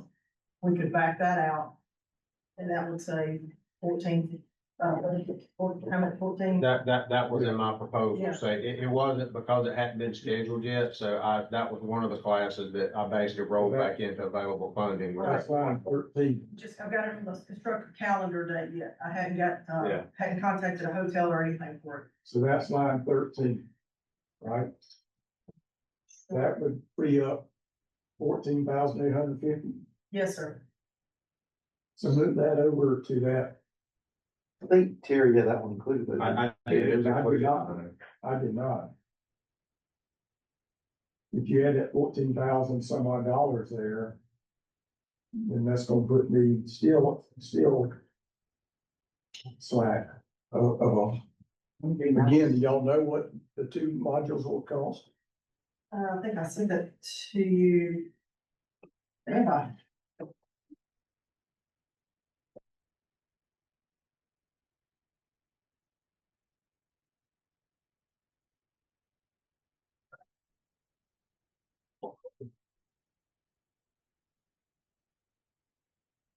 Theoretically, we could take that total amount, divide it by two, but I know you have different expenses versus modules.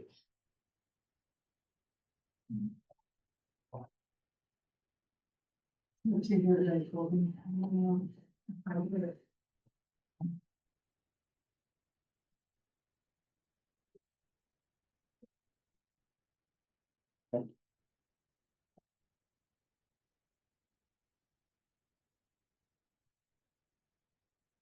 I want to say it's in the 30,000 something dollar range, because the reason that the module 3 is so much is for the GSU contract, which is 19.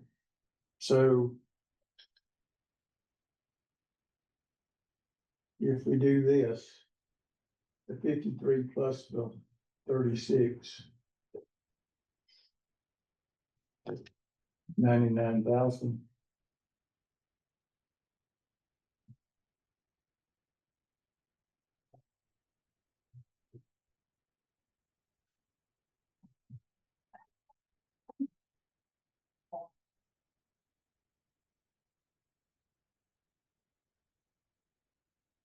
Yours does have one advantage I like. So if we cancel some of these classes, particularly like that November class, when you're finished with this contract quicker, we can, redeclare your girl. To me, that's a plus. Mine wasn't canceling anything that was live. So I mean, if she's got something she's planning that's not live, I didn't know that, but everything that basically students can enroll in, I then projected it out to go ahead and complete that. So My problem is some of these things that just like consortium, they've got a contract with somebody to come teach it.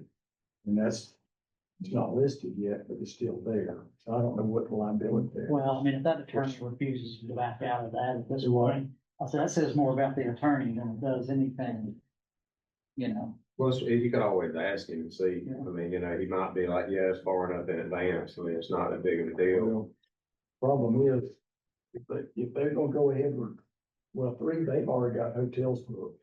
They've already paid because you have to do that far in advance. So they've got that commitment.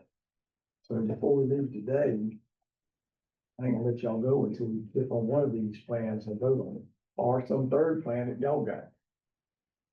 One thing I picked up on you, so the lab you were talking about for Region 2, was that gonna come out of the 26 money? Was that the We don't plan? have money to do it. Well, I know, but I'm just asking, was that Yeah, gonna come out of the 26? It would have come out of the. Okay, so that's why it's not listed on here. Yeah, you're correct.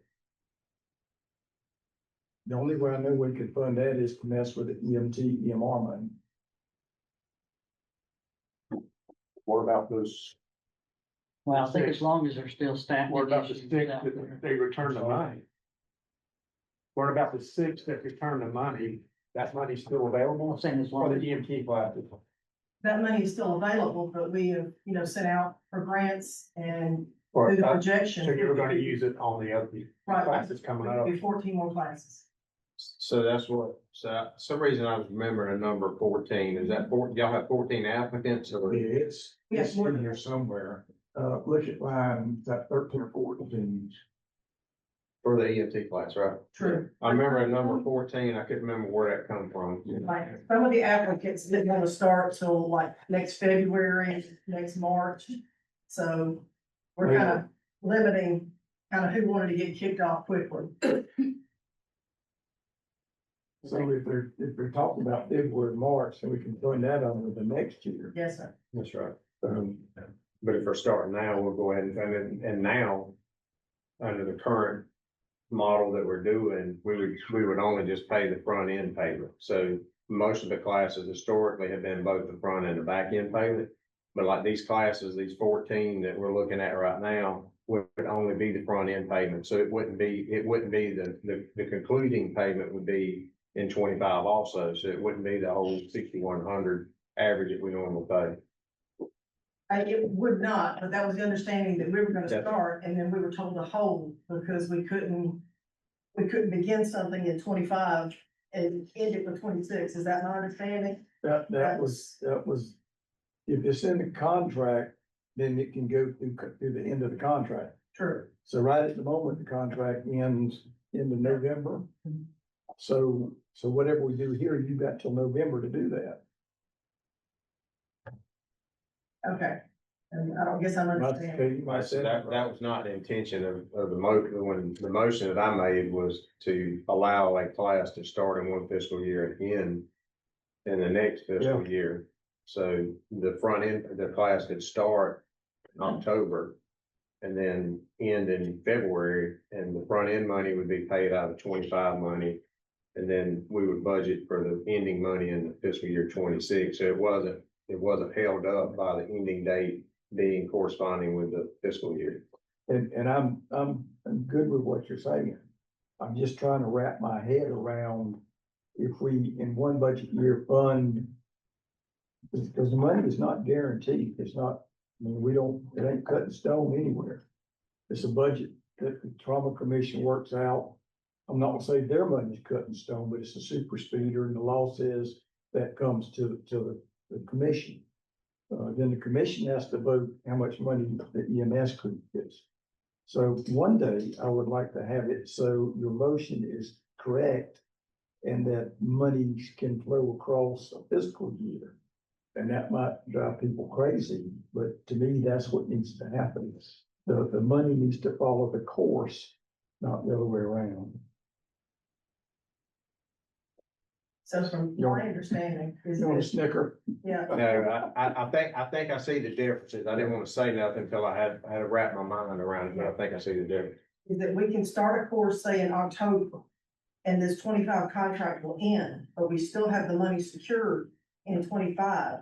So when they finish the course in February of next year, the money is still there to pay the ending of the course.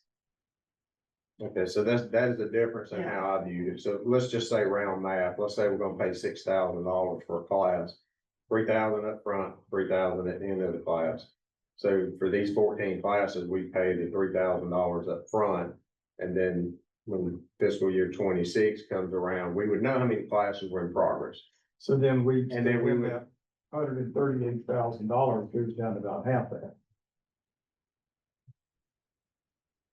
That was my, all right, so back up now, that was my original point to Kathy, was that these classes are gonna straddle fiscal years, so we would not have the final class payment out of this 25 money we're talking about. Because the only thing we'll pay in fiscal year 25 is the front end payment for a class that's gonna go past November the 30th. That conclusion, that final payment would come out of fiscal year 26 budget. So it wouldn't come out of 25, so it wouldn't be the whole $6,000 for these classes. Now, I'm flexible. I don't know how that works. Yeah, what you're doing is committing money that you don't have. Yeah. I don't think the The state. way around that then is the plan on the final payment coming out of this fiscal year 25. That's where I'm more Yeah. comfortable. And that for me, that's $738,000 that we'll spend, that we can spend to do that.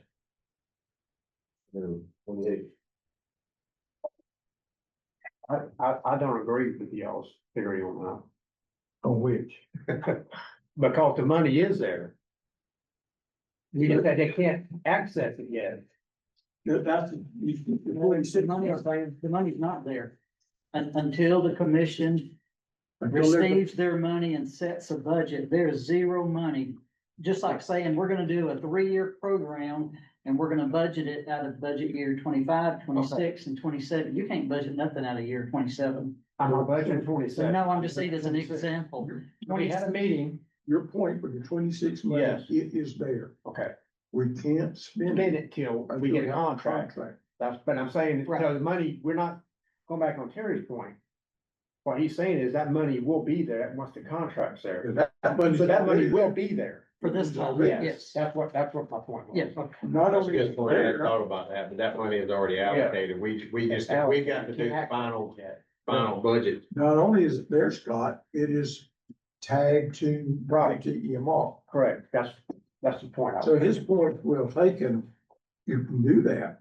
In Yes. particular, if you start, let people know, I mean, they can. Next week, they will know that December 1, they will have X number of dollars spent. I wouldn't start it till about September, or October, but they probably make the, do whatever. I was just thinking if we could. I'm like you, I wanna make sure we keep these classes, we're gonna take money, but if we could take some money from that now to go to fund. Their, the skills lab is planned for their big trauma symposium. I'm Would that sorry, be say that enough? one more time. If we were able to take some of the money. Right now from the EMR classes. Cause you take the first payment is mainly what you're gonna need when we're talking about like to start the class. Yes, sir. And then the second amount, the money should be available after November when the contract goes in. Yes, sir. Then maybe some of that funding could be used to fund that skills lab that, In Hall County, yes. yeah. I said, the other piece to that is the Hall County Skills Lab would be an 11th skill labs. It'd be beyond the. It'd be over it. It'd be. But it'd be money that we wouldn't spend that was already planned in the 26 budget. So that money that was planned there, now will go more or less, the total amount will go back and fund the other half of the EMR classes. So what you're saying, we pay it forward. We would, instead of doing 10 of the next fiscal year, we do 9. Correct. Now, having said that, that's a great plan, except unless I miss my guess, next year, Hall County's gonna want to do another one. I'm confused. I thought we were trying to find money to finish out this budget. Y'all already spending money from the next budget. I just know that region two is a big deal with that trauma skill, their symposium, and I hate for that. I mean, I think that's a pretty big piece of it, is that Yeah, then that, skills trial. maybe the day before, I agree. I think the question is, why is there 11 and not 10? That should be the 10th class, right? No, that class was supposed to come out of the 26 budget, because it falls in October, which is after this budget would have been spent. That would have been like the first one of the 26 budget. So how many skill labs have we done? We have done 9. And we got one scheduled, Lawrence County, so that would be 10. yes, sir. Now, we had planned on one per region, but Region 5's got 2. Who didn't get a lab? This goes back to, 2023. When we requested, we had the money, the residual money in the column and requested to do one in Region 8 and Region 9, but we shifted that from Region 8 to Region 5. So this contract year, we will have done 10. Yes, sir. And one of the ones that should have been done in region was utilizing last year's money? Yes, sir. Okay, all right. I'm not trying to complicate things. I mean, I get it. This is when you're running overlapping budgets, trying to fund things, and I don't wanna make a mess of what we've already voted on, you know. So And have what- to shift money around from what, you know, from one category to another. So if we're looking to fund $45,000 for the lab and $53,000 for module 3, all right, then we can do that for that amount of money. The problem comes in module 4 will be done in November. So we really need to fund 3 and 4 if we can. Then that also lets you get to the end sooner so you can do the contract. Well, you raising. That's what this is, you can't have 2 contracts. Right. You raise an excellent point. But if we can't have 2 contracts, we got to get finished with this one very quickly. So we can have another contract to take into consideration. Oh,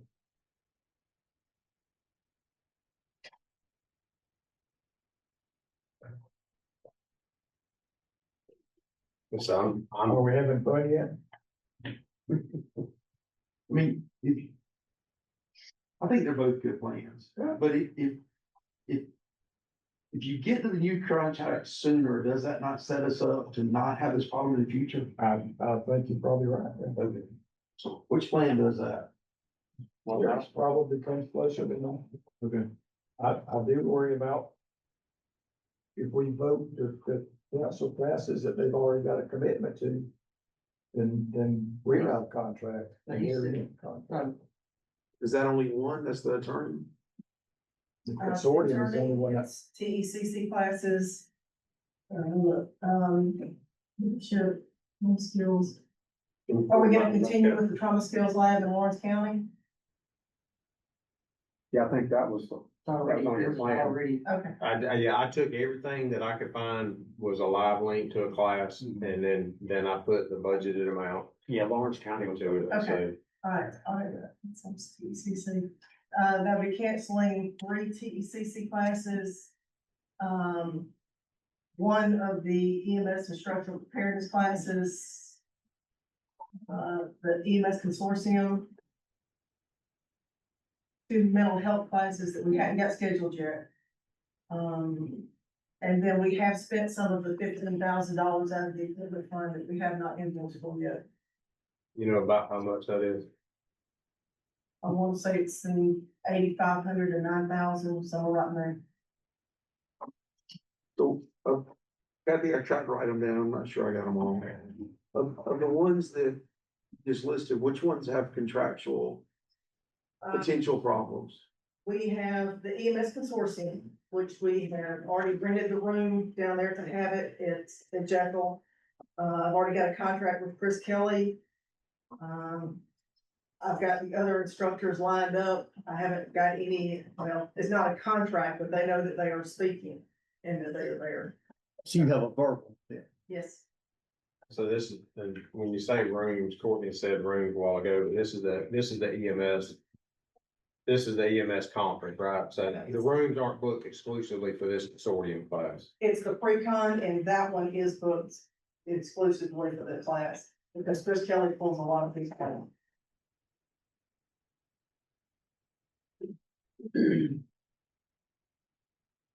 Is the consortium the only one with the contract? Yes, sir. The other ones just have students in them that we would just have to notify the class that can cancel. And so I was showing 2 TECC classes, and you said canceling 2. Were you talking about those 2, or are you talking about 2 more that are not live on the There's actually page? 3, because I think the Bryan County class may be full. But, and when they get full, I cut them. So it would be Henry, Rayburn, and Bryan County. Those are the 3 TECC. those are up there. Those are, they're accounted for. If our concept is to do training here, I just don't like canceling classes. I don't either. I didn't realize that you had those. I thought that we weren't cutting anything that hadn't been scheduled yet, or hadn't been opened up yet. But if we went with Terry's schedule, we would we would already cut that. The only thing that I haven't, that I've got that I'm talking about, that I haven't advertised for yet is the EMS instructor preparedness class that will, I'm planning for in November down in the Houston County area. That come out of the budget though, correct? You said all of a sudden they posted, right? I think Courtney took it out of his when I mentioned it, but I think Which one? the Houston County EMS instructor preparedness class for 14,850. I think Gabby took it out, or down the bottom, added it. Yeah, I don't think I took it out. The Yeah, bottom line is I don't, Yeah, she thank added you. it right there. yeah. I don't think you've, if you had not completed your contractual arrangement, I did not take money from it. Now, one thing that I will say that I guess realized in my spreadsheet, the trauma skills lab, we had 27,902 available. I didn't put that over there. So that would push my number slightly above 100,000. Because that's theoretically, you've already held back your numbers to do that. So Gabby, if you would add the 27,902.14. So I didn't have any insight into that. So where did that number come from? So are the skills labs coming in under the budgeted amount? Is that where that 27,000 come from? So there's really only one lab. There's only one lab that hadn't been done. So there's only one variable in there. So otherwise you're looking at actual invoices, and that 27,000 is coming from what you expect to be under invoicing. That and maybe a little bit more, because it depends on the amount of supplies. It's just like Henry County came to us and gave us a huge box of IOs. So that right there saved, quite a bit in supplies, because you know how much those things are. So we just look at what the supplies maybe run us and how we can get them a little bit cheaper. And if we can get supplies for PPE cheaper, for equipment donated, we've been reaching out to a lot of companies that, Teleflex has given us several boxes of needles, which we appreciate. So any way that we can to come up with some extra savings. So you feel like that 27,000 is a real number, less the Lawrence County class, which is the only one that's still yet to be done out of the 10. Correct, 27,000, and then like I said, that number may grow a little bit as additional savings. So Gabby, when I put that 27,000 in, I come up with 109. Did I miss something? I had added the 14,850 from that one. Okay. Instructor class, and so then that 14,850 plus that 27,902 equals 42,752 and 14 cents. So then that total is 124,000.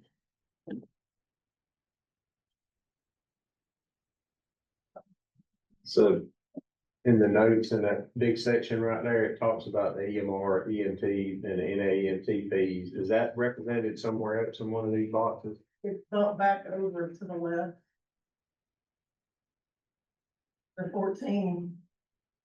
Okay. So we put that in there, that is. Okay. what we So that number is accounted for then. Yes, sir. Okay.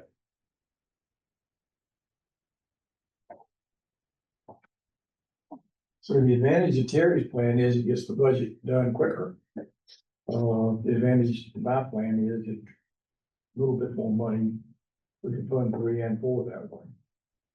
We could probably fund 3 and 4 with the 96,000 each. 88 was a number that I had in my mind, so that's why when I was working on it, that's what my target was, and I come up with 96, so 88 was, I don't know where I got that from, but that's what I thought would fund session 3 and 4.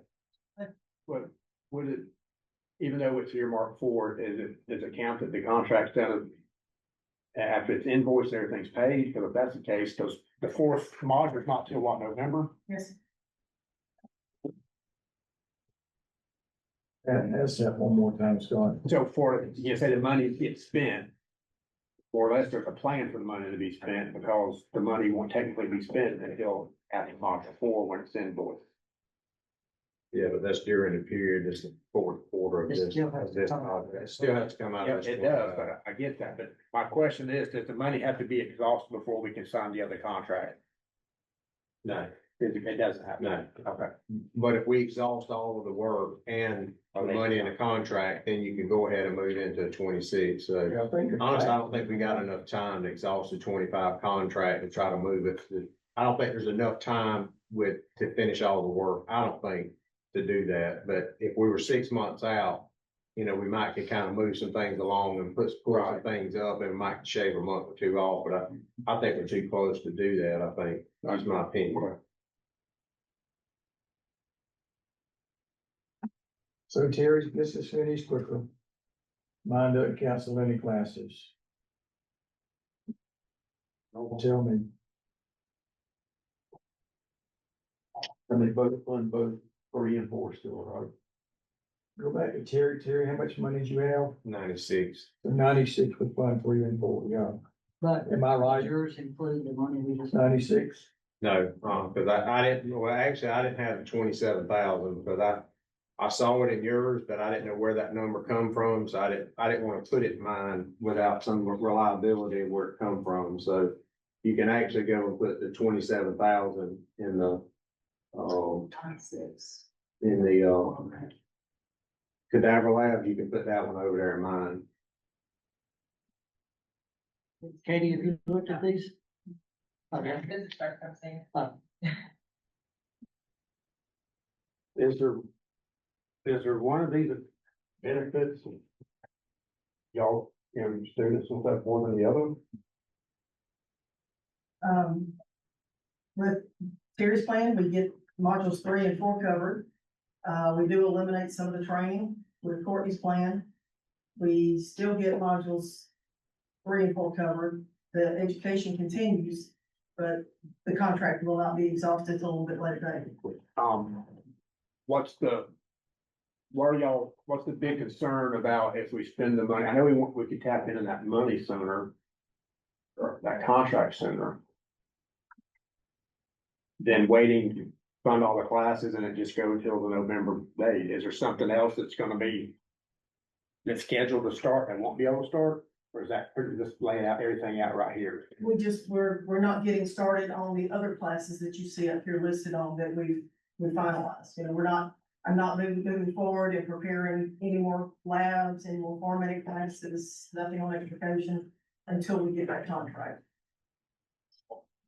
So what would be what is the actual dollar figure for the leadership classes? I went on module 3 is an ish at 57 and module 4 is an ish at 35. And that's all just projected from the last 2 years. Wait a minute, 57 and 35, Mhm. that's a wide variance. Now, module 3 at 57, Okay, because it's got the GSU contract in it. Yeah, they're like just- okay, and then 35 for the other one. Yes,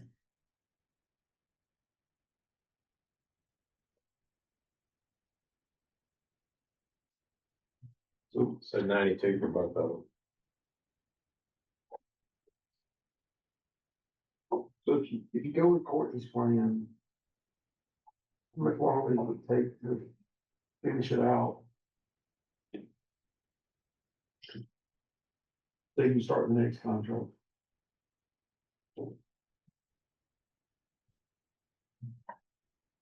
but we still can't invoice for module 4 until the end of November. Because we can't pre-invoice. So according to my math, Well, the modules don't count. That won't be part of your contract. You fulfill the contract for the leadership. Mhm. That's not even worried about. The classes that you've got in November. Where is it? November 15th, 16th in Raven County. Mhm. That one would be, unless you can push that up, then that would be where we at. Right, and then the EMS structure class in Alson County is set for the first week in November. I haven't got it on there yet, but because, like I said, the only thing I've got right there is an instructor commitment. The other, I'm keep throwing wrinkles, I'm sorry. But if we looked at 124,000. And. If we're looking at the 2 modules costing roughly 90,000, then that gives us 34,000. Essentially, we could drop one EMT class and probably do the lab. The budget would have to be a little bit less, but we could do the lab in it too.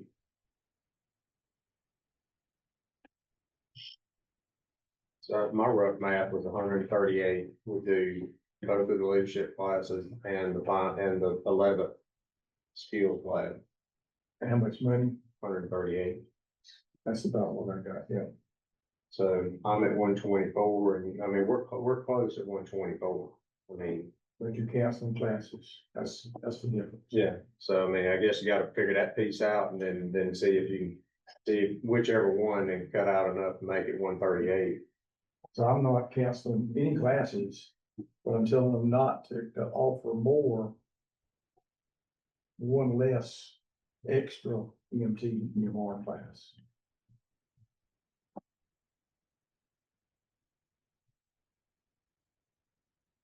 Are y'all sufficiently confused? Hey, do you want a Snicker bar? No, I'm good. It's more caffeine. No, I'm good. I mean, I understand, what we're trying to accomplish here. And what we can do an amendment to say that we're not gonna do XYZ courses that were originally proposed. So if we go with mine, then we just vote to move that money to do what I got there. If we go with Terry's, because we're canceling classes, then we're gonna have to amend the budget to allow them some leeway on not meeting the budgeted amount of classes. Am I saying that right? I don't know if it's gonna take, but okay. Would we have to amend the contract? Cause I mean, even if I think we have to, I think if I was them. like normally there's an allocation of like classes, but they're not always able to put them all on. So I mean, we don't amend it when they come up short. They, my knowledge has never come up short. But everything else is good. We would have to amend, period, but because we're changing what was originally. Okay. So we have to make a motion. There's no money amendment, it's at no cost, but we would amend what was proposed. Just reallocation of within the. But we would need to amend their deliverables on how many classes they're doing. Yeah. And my- Like an exhibit. Well, my motion is just moving money. Having said that, gang, at this point, it's 12:23. I'm one Snicker bar in. And I like the idea of not canceling the classes. I really don't think that it's gonna spend the money go his way any faster and clear up the contract much to make a big of a difference. one more time. Yeah, I like yours because I don't want to cancel the class. I think if we go with Terry's, but I think it's a good plan too, but I don't think that it speeds it up that notable a difference to make that big of a difference if we don't just get another contract done. So here's what we're gonna do. Somebody's going to make a motion to go one way or the other. And then that way we'll figure out who wants what. We probably got the people online so dang confused. They,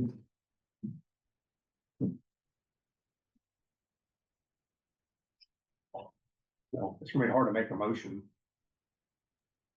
I mean, if you accept the motion as I accept Courtney's proposal. that would be a motion. Look at the motion. What'd they say? You second it, Jeff? Yes, All right, now this is how I'm gonna restate the motion, then we can vote it up, vote it down, whatever y'all wanna do. The way I'm stating it is that we will save that mine. No, Put mine back up if you would, please, ma'am. So I won't get too confused. Which is, so the $124,000.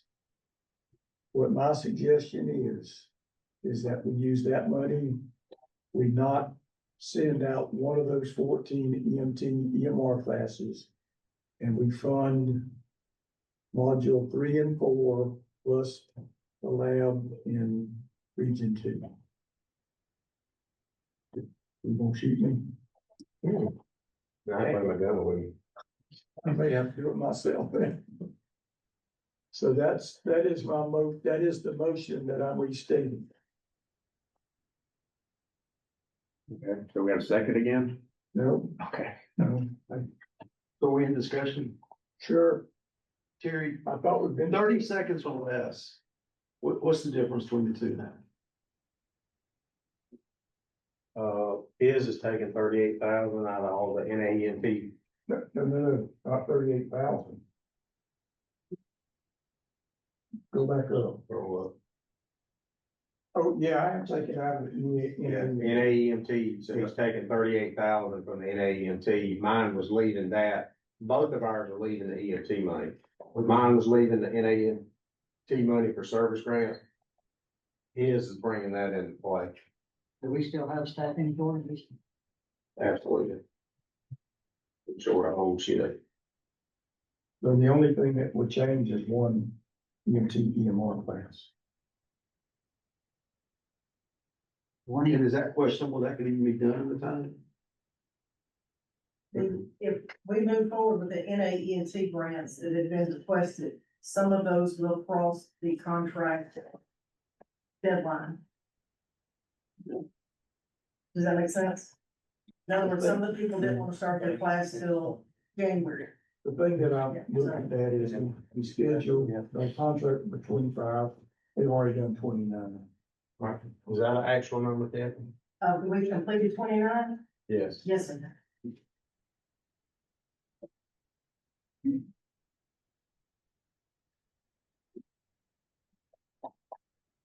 All right, I think we probably need to have a roll call vote on this.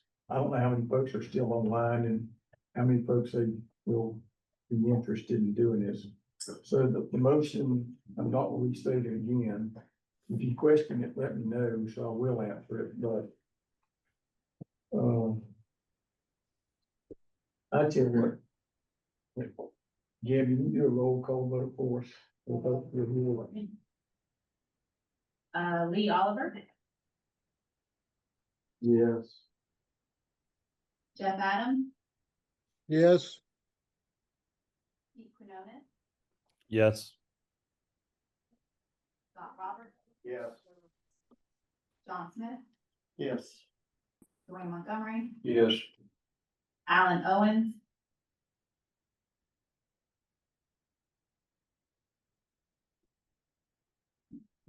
Alan, you're talking, you're muted.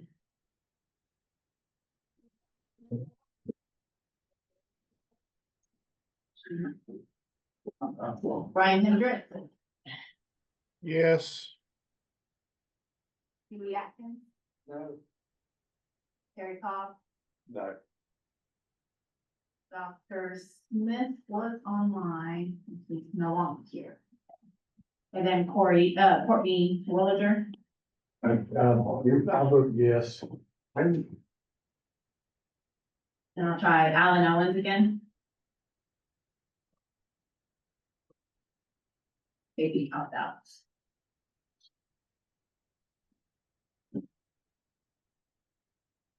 I don't know anything else you what? To get majority, yay. Motion passes, so.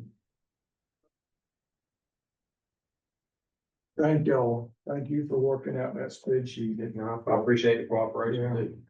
We yes, ma'am. Region 2 wants that lab on October 2nd. So is this where I have the verbal approval to go home today and prove? To get everybody signed up and make sure that Sim Lab up there is ready to go? You talking about in region 2? Yes, sir. Yeah, that's what we just voted. Okay. But I need you to send me a hard copy with you and him on some hard numbers about 1 or 3 and 4. Because what you got on 3 and 4, that bottom right-hand number that we had was 124, I think, something. And you got that 124 to do 3 and 4 in that lab. You don't have a dollar more. Did you say that you were gonna back away? Back way one class. We'll go back away one, yeah, you're right. So we would need to add, what, 88,000 something? 8,600 or whatever it is. So we're looking at 130, 132-ish. Yeah, whatever the math comes out to be. Yeah, the class is 8250. Don't quote me on that, but it's right about that number. So we add one ENT class to Middle life that. is 8340. 83. So now that we've done this, the contract next year for FY 26 should be inclusive of all four modules of the leadership It class. was, as long as it's a 12-month I hope. contract. But I think Overall four. Harry's right, because the contract, they will finish the leadership in November. And I think the new contract will probably come on board 1st of December or something like that. So that way, all four of those modules will be in one budget year, one fiscal bucket. Is that reasonable? Okay. Can I, you're gonna redo the proposal for the revised proposal with these numbers, or do you want me to do it and send it to you? Either way, because, Yeah, would you do it and send it to all of us? Yes, okay. So we will all know what we did. Okay. And I'll rework it and make sure it's all, because when we do the amendment for the contract, it'll just replace that exhibit. hey, can I ask if you can send it to me first, so we can make sure that we both agree on it, and then, so we're not sending multiple versions of it. Okay. So I got one question too, with Sure. 8,300 from the EMT class. I know typically they don't use, they don't use the whole 8,300. So I know you said to cut out one class, but there may be still residual money, 8,300 in residual money without actually canceling or eliminating the class. Well, the average, what I see was 6,100 per class. So that gives $2,000 residual for each class. So there may be an opportunity to get 8,300 without per se declining a class. Well, the other point too is, as these classes come on, you will very quickly save some money, because a lot of them won't start off with a 25. So there'll be less books to buy, there will be less jump bags to buy, you'll know that right off the bat. So if you find those numbers, get with Terry, and Terry and I can get together. If we can find a way to fund all 14, I'm good with it. And if there's 8,300 in residual money, let's not cancel any EMT classes. Or 100 in money for a 50 class, let's do that. But let's not spend money with. I want to do that. All right, any other question about that? And I'm good, Terry, with that. I think probably right off the get-go, you're probably. Honestly, $2,000 40 class, I mean, you're talking about $80,000 on average or whatever, so then 8,300, and you should still be able to put on more classes, because they only average 6,100. And to answer your question, and just stepping forward a little bit, in the 26 scope of work, what I did was I calculated it on starting with 25 students, every class starting with 25, but ending with 15. And that's just projections from the last 10 years. We've looked over, and like you said, each class is not cost the 8,340. So I projected every class starting with 25 and every class ending with 15. So. And then I looked at some data on actual payments that were made to classes and averaged them out. So just looking at average payments over a period of time, 6,100 was the average payout. Some were more, some were less, but 6,100 was an average payout, an actual payout for classes. So 6,100, the difference between that and 8,300 leaves a pretty good residual chunk of money, even if you kept doing classes, which is why I wanted to allow the late year, close to the end of the fiscal year classes to start, get that first payment, and then they could pick up the second payment out of the following year. That way, a 200-hour class didn't have a barrier of a submission deadline for, the end of the fiscal year. Just next year, just moving forward, just to let you know, that's what I did. I backed the total down for ENT class that we would move based on the 25 starting and the 15 ending, where all in the past years I based on 25 starting, 25 ending. So that number has shifted a little bit lower per class. The only other thing I would ask is those classes that that don't make, or they turn and say, we can't do it. Work with the RTAC chairs and the folks around to maybe combine two counties. You know, that one county would have to be the fiduciary, they have to handle the money, but, because I don't wanna split that. I don't wanna throw a dollar down between two EMS directors. Right. It'd be hell to pay. If you will, please send us those six so we can research it. Anything we can do to help them, I know y'all have, I'm not questioning that, but if we can find a way to get all hands on deck, so to speak, to get these folks more people, that's, so it's gonna be an issue. but- Okay, I got one other thing under new business and long range planning, and send that to Gabby, put it on the agenda, I actually want it on the agenda for the full trauma commission meeting, more than this one. But anyway, what I would ask y'all to do, and what I'm gonna ask the trauma commission to do, is look at what we have been doing and try to figure out, is that improving trauma care? I mean, to me, training is no brainer. Most of the things I think we're doing are no brainers. But I don't know. I think I sent y'all out that level 3-4 survey. Did I send that out to y'all? This is yes, this is. How long ago back was it? This would have been fairly recent. I got it last week. The what? I got it last week. I'll resend. Yeah. Or I'll ask Gabby to send it. That way she won't depend on my memory. With the level 3 and 4 hospitals, they did a survey with those hospitals about what are your issues? What do you need? And very high on that list was transportation issues. Oh, yeah. Very high on that list. I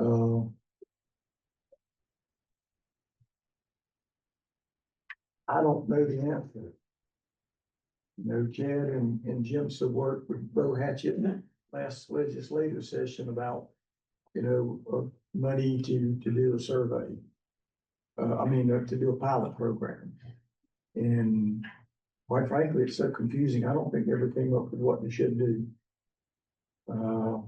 Years ago, the One Georgia funded a bunch of money to rural communities to merge your 911 centers. And I think some of this may be happening organically, just like AmeriPro's from a bunch of counties. Does that help solve the dilemma about inter-hospital facilities? It might, unless AmeriPro says, hey, we got a contract that services your community and we're not doing inter-hospital. I don't know. I don't know what the contract says. But, I know folks in the region that actually signed a contract with a private company, a different private company from what the county did, and make their transports. Is that the solution? Maybe, but I can guarantee you, that if you put that extra money into a budget for a lot of these small rules, they close their doors. So, there's a bunch of issues out there that I don't know who's scraping the surface on.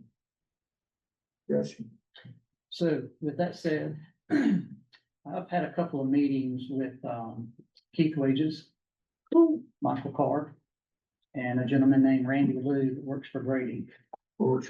Grady.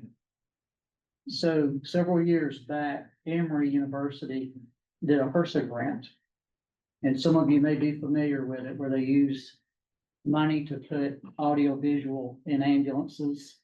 And you would call Emory with the patient information and transmit data on your patient. The doctor could communicate and visualize the patient directly in the back of the ambulance. That program, that grant is still there that Emory is managing. The program has kind of waned off a little bit because a lot of people just got to where they didn't want to call in like they were asked to do. My understanding is Washington County did it pretty good. There's been a recent issue with the software they were using originally. It was a company called SWIMED. And I had many conversations with them, and I was looking to put software in our local ER, where the local emergency room physician could talk directly to the ambulance crew and see and interact with the patient. And all of that kind of waned off. With that said, in these conversations, they would love to work with this group, with the trauma commission. My idea for them, one of the issues they ran into was they were having to contract with physicians to take phone calls from the crews that would give them guidance, on these patients. My thought process is we could do this with our level 4s and level 3s to begin with. The communication would be directly to the ER physician on duty, so there would not be any outside costs. This would just be a direct link between the crew in the field and the ER physician. But they are very much interested in working with this group via the trauma commission and moving that process forward. I think it would be a good way to get patients to the right facility. Maybe back off on some of these patients that are needing to get transferred if they went to the right facility to begin with, based on interaction with a physician at their local hospital. Again, level 3s and 4s was my thought, and then that could be expanded. Right now, there's no financial ask. It's just us continuing to go down the road with those conversations and try and figure out how we can make this work to expand this program using federal funds, and then working with our local hospitals that are designated level 3 and level 4 trauma centers. And again, that can expand down the road, but I think it's a good program to tie in with our ABLS that we're doing with Wi-Fi on all the ambulances. The only question mark right now, and they're looking at some options, as I mentioned earlier, the software they were using, they've canceled that contract, and so they are looking at some other vendors for new software for this program to move forward. Take a look at that 3-4 survey, because there's a good bit of telehealth in there. Right. And the concept of using telehealth to stop some of the over triage and transport out of the county, that would help the volume problem that a lot of the EMSs are having.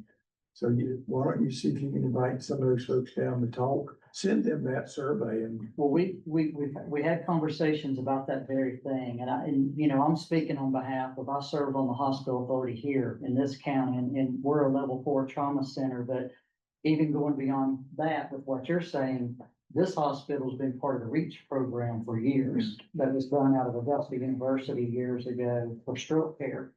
And that was an audio-visual program that's still in place. And it links them up with a neurosurgeon, out of Augusta. It saves a lot of transfers, a lot of because they do it at Fairview and it. So my thought process when I reached out to Keith, knowing Keith was still involved with this program, is we could do something like that. That might eliminate some of these transfers that are needing to be done. So that's where that is. Is anybody opposed to continuing looking at this, or? I'd love to see someone come down at the next meeting and show their wares, so to speak. Okay. That's kind of where I'm heading with the full group. I mean, I live in Bubble Land. That's where I want to live. That's where I want to die. It's difficult. I'm not saying it's not difficult in Cobb County, because I know that it is. But Lee, I know y'all got equipment too. Did y'all get some installed in your vehicles? We did, yeah, but it was mostly for MCI related stuff, Yeah. because they weren't done by the state and all that. Well, HRSA, the HRSA grant is for Region 4. And this grant for Region 4 is the first one that HRSA did across the nation that actually involved EMS. that's a federal Region 4. And that's federal Region 4, correct. And this is the first program, and we really hate to see it fall flat. Kelly, don't go just yet. I'm gonna pick on you in a minute. So anyway, there's that. I just wanted to put that out there, and I'll continue to have conversations. I'll get with Keith and Dr. Carr and Randy, and maybe have them come to our next meeting, and we can continue working down that road and see what we can make of it.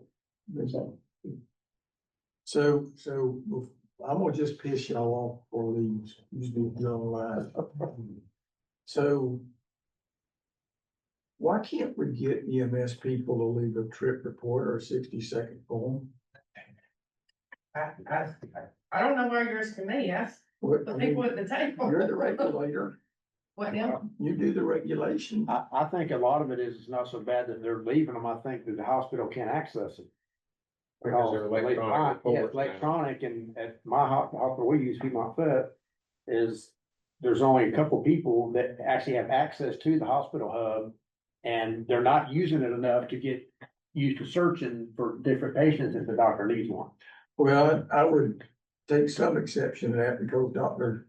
Dunn and Dr. Ashley have done a lot of work on their level, on their time to definitive care. And the interesting thing is, and they've done a lot of work, but depending on which part of the talk you listen to, anywhere from 15 to 25% of the first leg's A leg trip, they can find, they can match. So part of that is because they can't find a trip report. And I know those two hospitals have gotten very good with it. Yeah. Some of it is just that you got 16,000 data collectors out there. And hospitals have a huge issue with the number of data collectors they have. But I really wish we would get to the point that we could leave a trip report, at least a 60-second report, so that the physicians know who the medics were and how to get in touch with them if they got a question. I think it's because the issue hasn't been forced. That's why I brought Kelly into it. I know The this, issue hasn't been forced, but if I remember correctly, when we went to electronic as well, hospitals aren't providing a way to print the reports. no, what I'm saying, you know, and I dealt with this a lot, and I know I worked with you a lot, and Michael, and even David Reeton that far back, of medics that just refused to do PCRs in a timely manner. And I know, you know, I used to preach all the time about state rules and regs says you gotta have this done in 24 hours, but I think there's just a lot of medics that it's just not a priority for them, and I they're just don't think it's. challenging the Listen to system. page number 70% of the trip reports, I don't think that's that many, we all have billing issues. Yeah, that's where there's that not- leads to. That's not what I'm saying. What I'm saying is they can't match that initial trip report. Let's just take Manual County. Johnson County picks up a patient, trauma patient brings them to Manual County transfers from the AU. They can't find that Johnson County trip report to marry that to the full thing. Correct, and there was a lot of those in that original study they did where she was talking about the 15 or 20%. I was confused at the numbers to begin with, but I also know in that year that they did that study, that's when we went from version 2 to version 3. During that year, we did have a lot of problems. Agencies had a lot of problems. We had a lot of problems. I'm looking forward to the next one. Once we get out of that year that was the version 2 to version That's a long 3 time ago. transition. Do y'all remember that? Yes. That was in 2015, 16. Yeah, We've been working on this project since Ernie Dawes told us he would make it happen. well, and I know another thing And about he's still study working on too is we were very surprised at the number of patients that didn't go to hospital number 1 by ambulance. And Yeah. it was a large amount of patients that we were very surprised about. However, you know, going forward, we don't know what we don't know. So if I guess take any of the agencies at the table up there, if they're not submitting their trip reports to us where they're in the hospital hub, we don't know that until a hospital calls us to let us know. I just was listening to Crystal's report about, was it Columbus? Region 7. So they put an emphasis on getting that done and then improved. So it could be the Hawthorne effect. If they're looking at you, you get better. And then when you quit looking at you, you go, I don't know. But to me, that's something that's important. Anything else? Any other new business? I'm gonna add a comment to your long-range planning. I think you kind of alluded to it, but I'd just like to challenge all the committee members here that, you know, we just always take a good hard look at everything that we're doing and make sure that it's practical. Or is there a better way to do it? Is there a more efficient way to do it? You know, do the same thing, but is there something more efficient or that gives you more opportunities. So I think you kind of alluded to it, so I wanted to add that comment in there. Can we save more lives? If there's no other business, I would entertain a motion to adjourn. I turn the last y'all too much today. I will make that motion. Second. All in favor, go home.